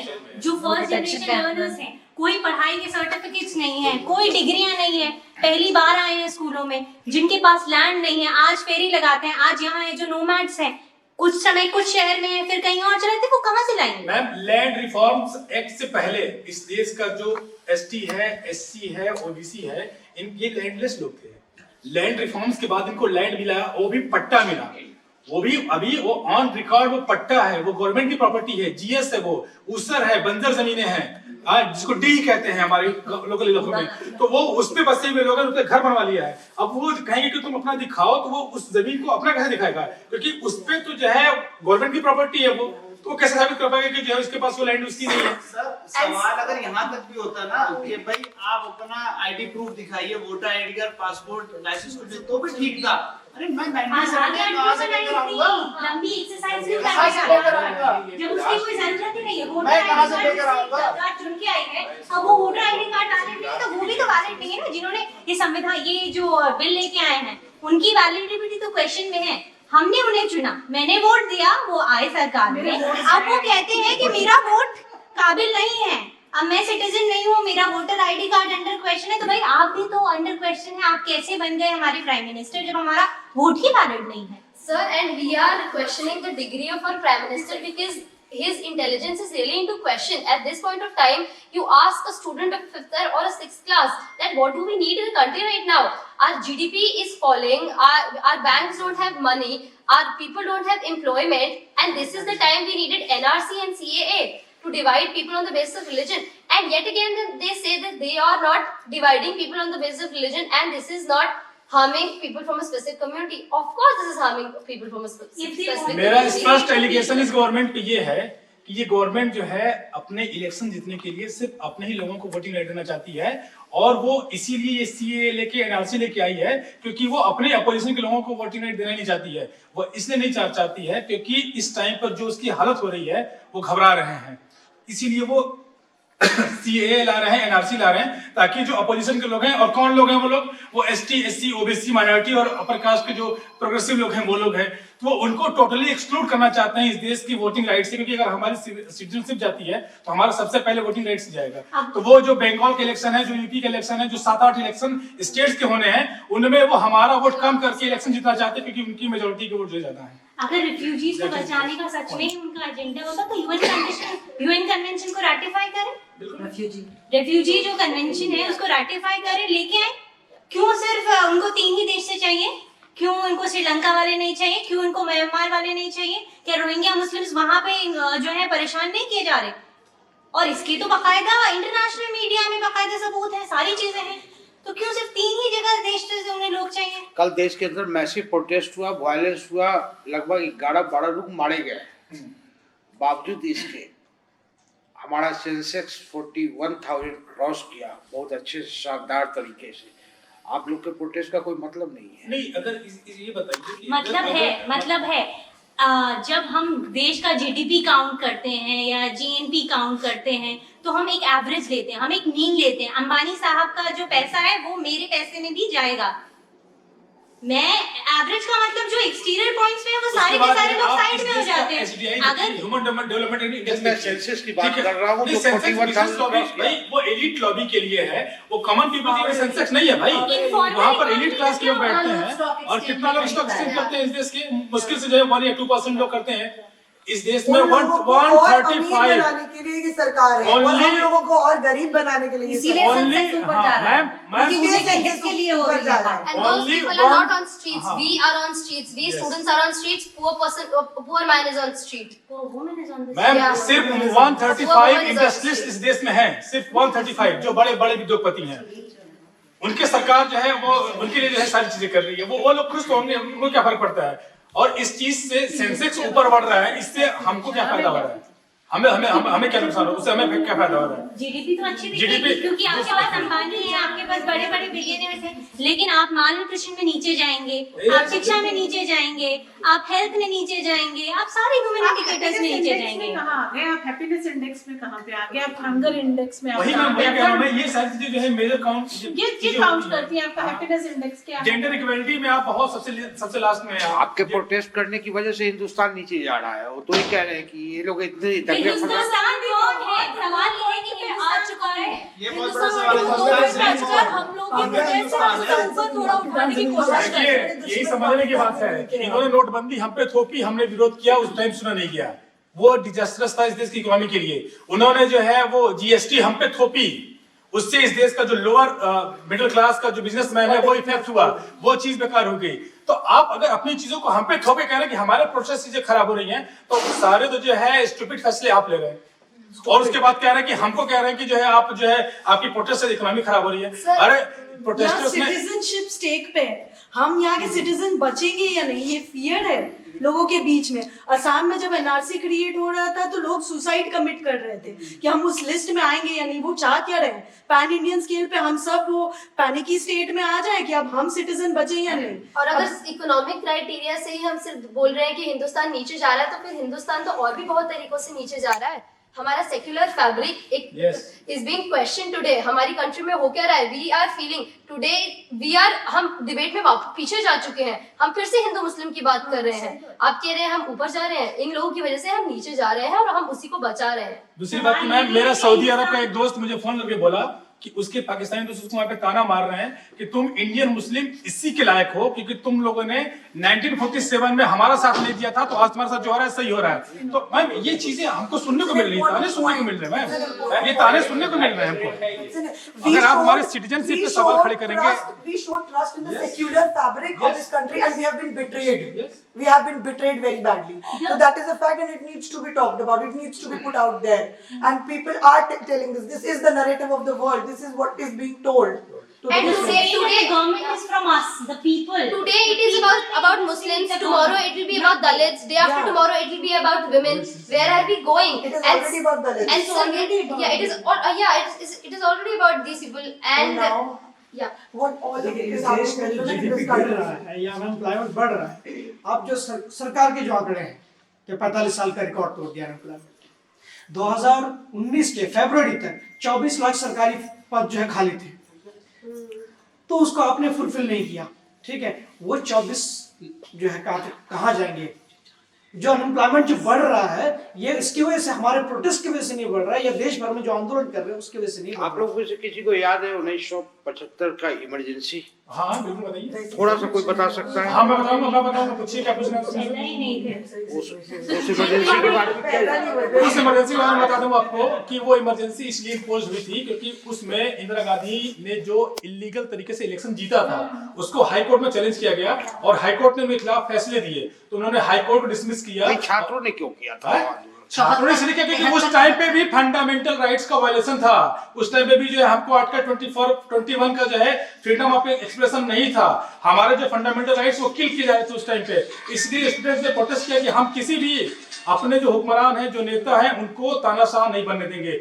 यही हमारी फाइट इस टाइम पे भी है। जो अमित शाह जो बिल्कुल एरोगेंस में कहते हैं पार्लियामेंट के अंदर के एनआरसी ला के रहेंगे, तो हम कह रहे हैं कि हम तो हमारी एनआरसी एक्सेप्ट नहीं करेंगे। And how was emergency imposed? Emergency imposed हुई थी ओवरनाइट रेडियो पे कॉल देकर कि हम इमरजेंसी इम्पोज कर रहे हैं। वैसे जामिया के साथ भी हुआ, ऐसे डिमोनेटाइजेशन हुआ, वैसे जामिया के साथ हुआ कि कॉल दीजिए पुलिस को कैंपस के अंदर घुसने के लिए और रकस मचाने के लिए। किसी भी डिटेंशन करते हैं, कैसे भी 144 is like nothing to them. I had never seen situation अपनी लाइफ में, आई एम 22 इयर्स ओल्ड कि 144 इंपोज हुआ हो। अभी पिछले 10 दिन में मैंने इतने बार 144 देख लिया है। What is this in emergency situation? Undeclared emergency से कोई कम थोड़ी है। अपने जो है मीडिया पे क्रैकडाउन, यूनिवर्सिटी में स्टूडेंट सेफ नहीं है। यूनिवर्सिटी तो छात्रों का दूसरा घर होता है। अच्छा, आप लोग कितनी इस बात पे सहमत होंगे कि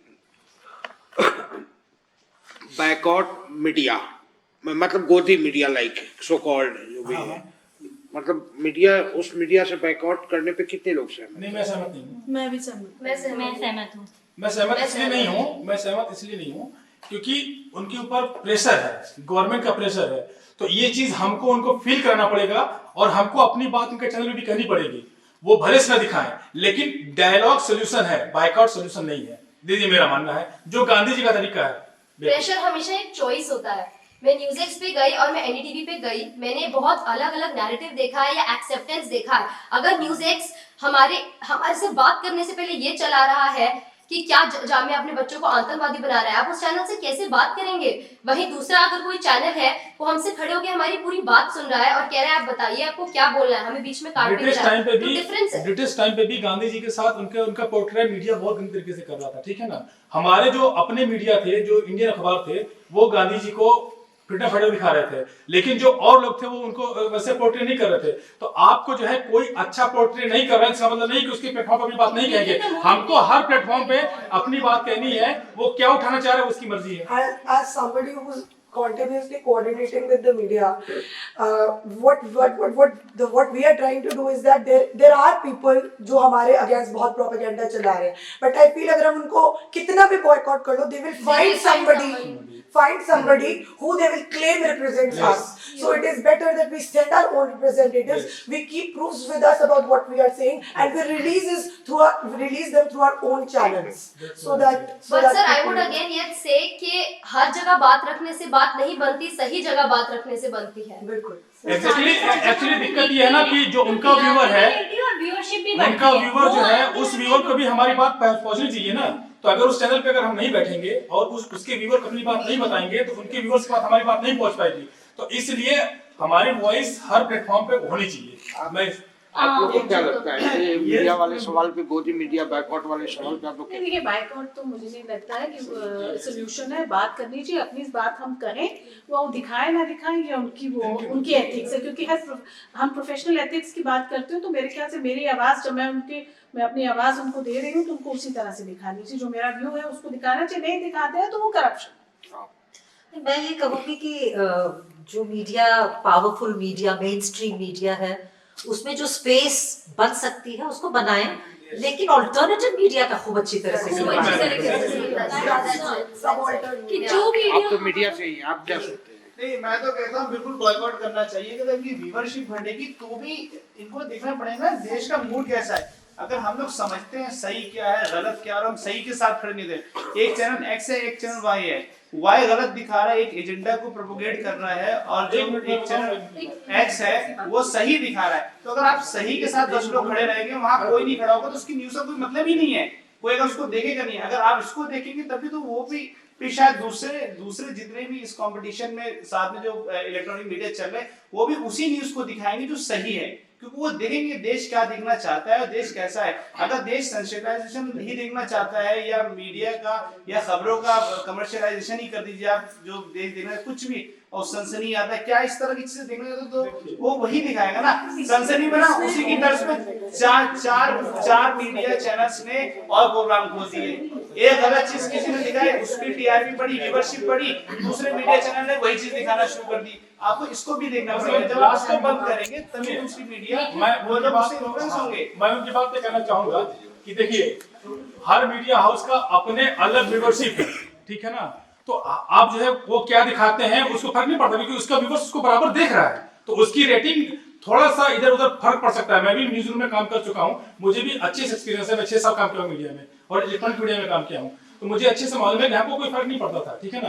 तो लेकिन फर्क तब पड़ेगा जब ये लोग आके हमारे चैनल पे, जैसे मान लीजिए मैं भी स्टूडेंट हूँ जामिया का फिलहाल, तो अगर मैं जाके अगर उस मीडिया पे जाके अगर अपनी बात रखूंगा तो जो उसका देखने वाला व्यूअर है ना उसके माइंड को टच करना पड़ेगा, क्योंकि वो जो आदमी जो माइंडसेट बना रहा है उस मीडिया के थ्रू उसके माइंड को हमको टच करना पड़ेगा। अगर आप इस तरह के नहीं कर पाते तो वो तो जो व्यूअरशिप जो अपने व्यूअर्स को दिखा रहा है वो तो दिख ही रहा है, और वो उसी हिसाब से अपना जो माइंड मेकअप कर ही रहा है हमारे बारे में, ठीक है ना। तो ये चीज को समझना पड़ेगा। मैं उस मीडिया को बॉयकॉट करने के एज ए व्यूअर की बात कर रहा हूँ, मैं वहां जाकर अपनी बात रखने की बात नहीं कर रहा हूँ। मैं एज ए व्यूअर मुझे उसे नहीं देखना चाहिए। उससे अगर मैं उसको उस चैनल को खोलता हूँ ना तो उसकी टीआरपी बढ़ेगी, उसकी व्यूअरशिप बढ़ेगी, लेकिन उस चैनल में जाकर बोलना इज अ डिफरेंट थिंग, लेकिन एज अ व्यूअरशिप करना इज अ डिफरेंट थिंग। उसको तो एक मुहिम की तरह चलाना चाहिए। In sense of the viewership की सभी मीडिया हाउसेस से बात करनी ही चाहिए। बात सबसे अपनी बात है प्लेटफॉर्म सर भगत सिंह भी जेल में गए थे, उन्होंने भी हड़ताल करी थी, डजंट मीन कि जेल में नहीं जाना है, जेल में जाना है, लेकिन आपको वहां जाकर अपनी बात बोलनी, उसको देखना नहीं है आपको। ये फर्क है दोनों में। 3 points. हमें रिएक्शनरी नहीं होना. If we put all our efforts in countering their narrative, then we will not be able to create a subaltern narrative, right? Secondly, हम जब उनके narrative को counter करते हैं, we talk about it and we share it. Oh, this is wrong. Oh, this is wrong. That gets them more viewership than they had wanted or intended or could have got. So that is what we need to stop doing. And again, I said कि we don't have to be reactionary. Silence and उनको ignore करके ही हम narrative से बाहर कर सकते हैं और अपने narrative subaltern narrative को हम उभार सकते हैं. That is अल्टरनेट मीडिया भी जो आई उसका भी बहुत बड़ा जो है एक मतलब अहम रोल है कि जैसे एक तरफ जो है जब ZTV या रिपब्लिक टीवी जैसे लोग जो है न्यूज़ चला रहे थे, ठीक उसी के बरस जो है जैसे वायर, प्रिंट, क्विंट इस तरह के लोग जो है क्या आते हैं एक न्यूज़ चलाए तो लोगों का जो है क्या आते हैं रुझान लेकिन जो है इसलिए ऑल्टरनेट मीडिया का जो है क्या आते हैं इसमें अच्छा रोल इस दौर में अगर हम देखें कि जहाँ जो है वही बहुत सारे उसमें से वही लोग हैं जो जी न्यूज़ छोड़कर आए या जो है इस तरह के जो है रिपब्लिक टीवी, टाइम्स नाउ छोड़कर आए। क्यों? क्योंकि उन्होंने जो है समझौता नहीं किया। और एक सर्टेन जनरेशन अभी भी जी न्यूज या आज तक ही देख रही है, तो इफ आपको अपनी बात उन तक पहुंचानी है आप थ्रू वायर या प्रिंट नहीं कर सकते हैं। मतलब एक सर्टेन जनरेशन अभी भी टीवी पे रिलाई कर रही है for its news and you can not reject और बॉयकॉट मीडिया। एक सर्टेन क्या कहें बीजेपी फॉलोअर्स ही कहें तो you will have to reach those media houses और उन्हीं के थ्रू अपनी बात पहुंचाना। कॉमन सेंस होती है वो बता रही होती है, भले हम कुछ भी फॉलो कर लें बट हमें ये पता है कि ये कहाँ तक सही है कहाँ तक गलत है। नहीं मैं परसों का जिक्र कर रहा हूँ कि लाल किले के पीछे प्रोटेस्ट हो रहा था जो योगेंद्र यादव की कॉल थी, है ना, साझी विरासत। हम लोग वहाँ पे जी न्यूज का रिपोर्टर पहुंचा और सामने से जो भी क्वेश्चन आंसर चल रहा था वो बंदा पूछता है कि अच्छा आप रिपोर्टर हैं, आप मेरी बातों से सहमत हैं कि नहीं कि मुसलमान को साथ रखना। बोला ये तो मैं सहमत हूँ, यहाँ पे ये गलत हुआ है। तो आप कन्विंस वहाँ पे कर सकते हैं। Sir, so middle thought will be how much to involve. जितना जो मीडिया सुनना चाहता है उससे उतना बात करेंगे, NDTV जितना सुनना चाहेगा उससे उतना बात करेंगे, Zee News जितना सुनना चाहेगा उससे उतना बात करेंगे. So I think this is what we can resort also to. be creating our own narratives. Yeah. Because now we have YouTube, we have WhatsApp, we can create our own.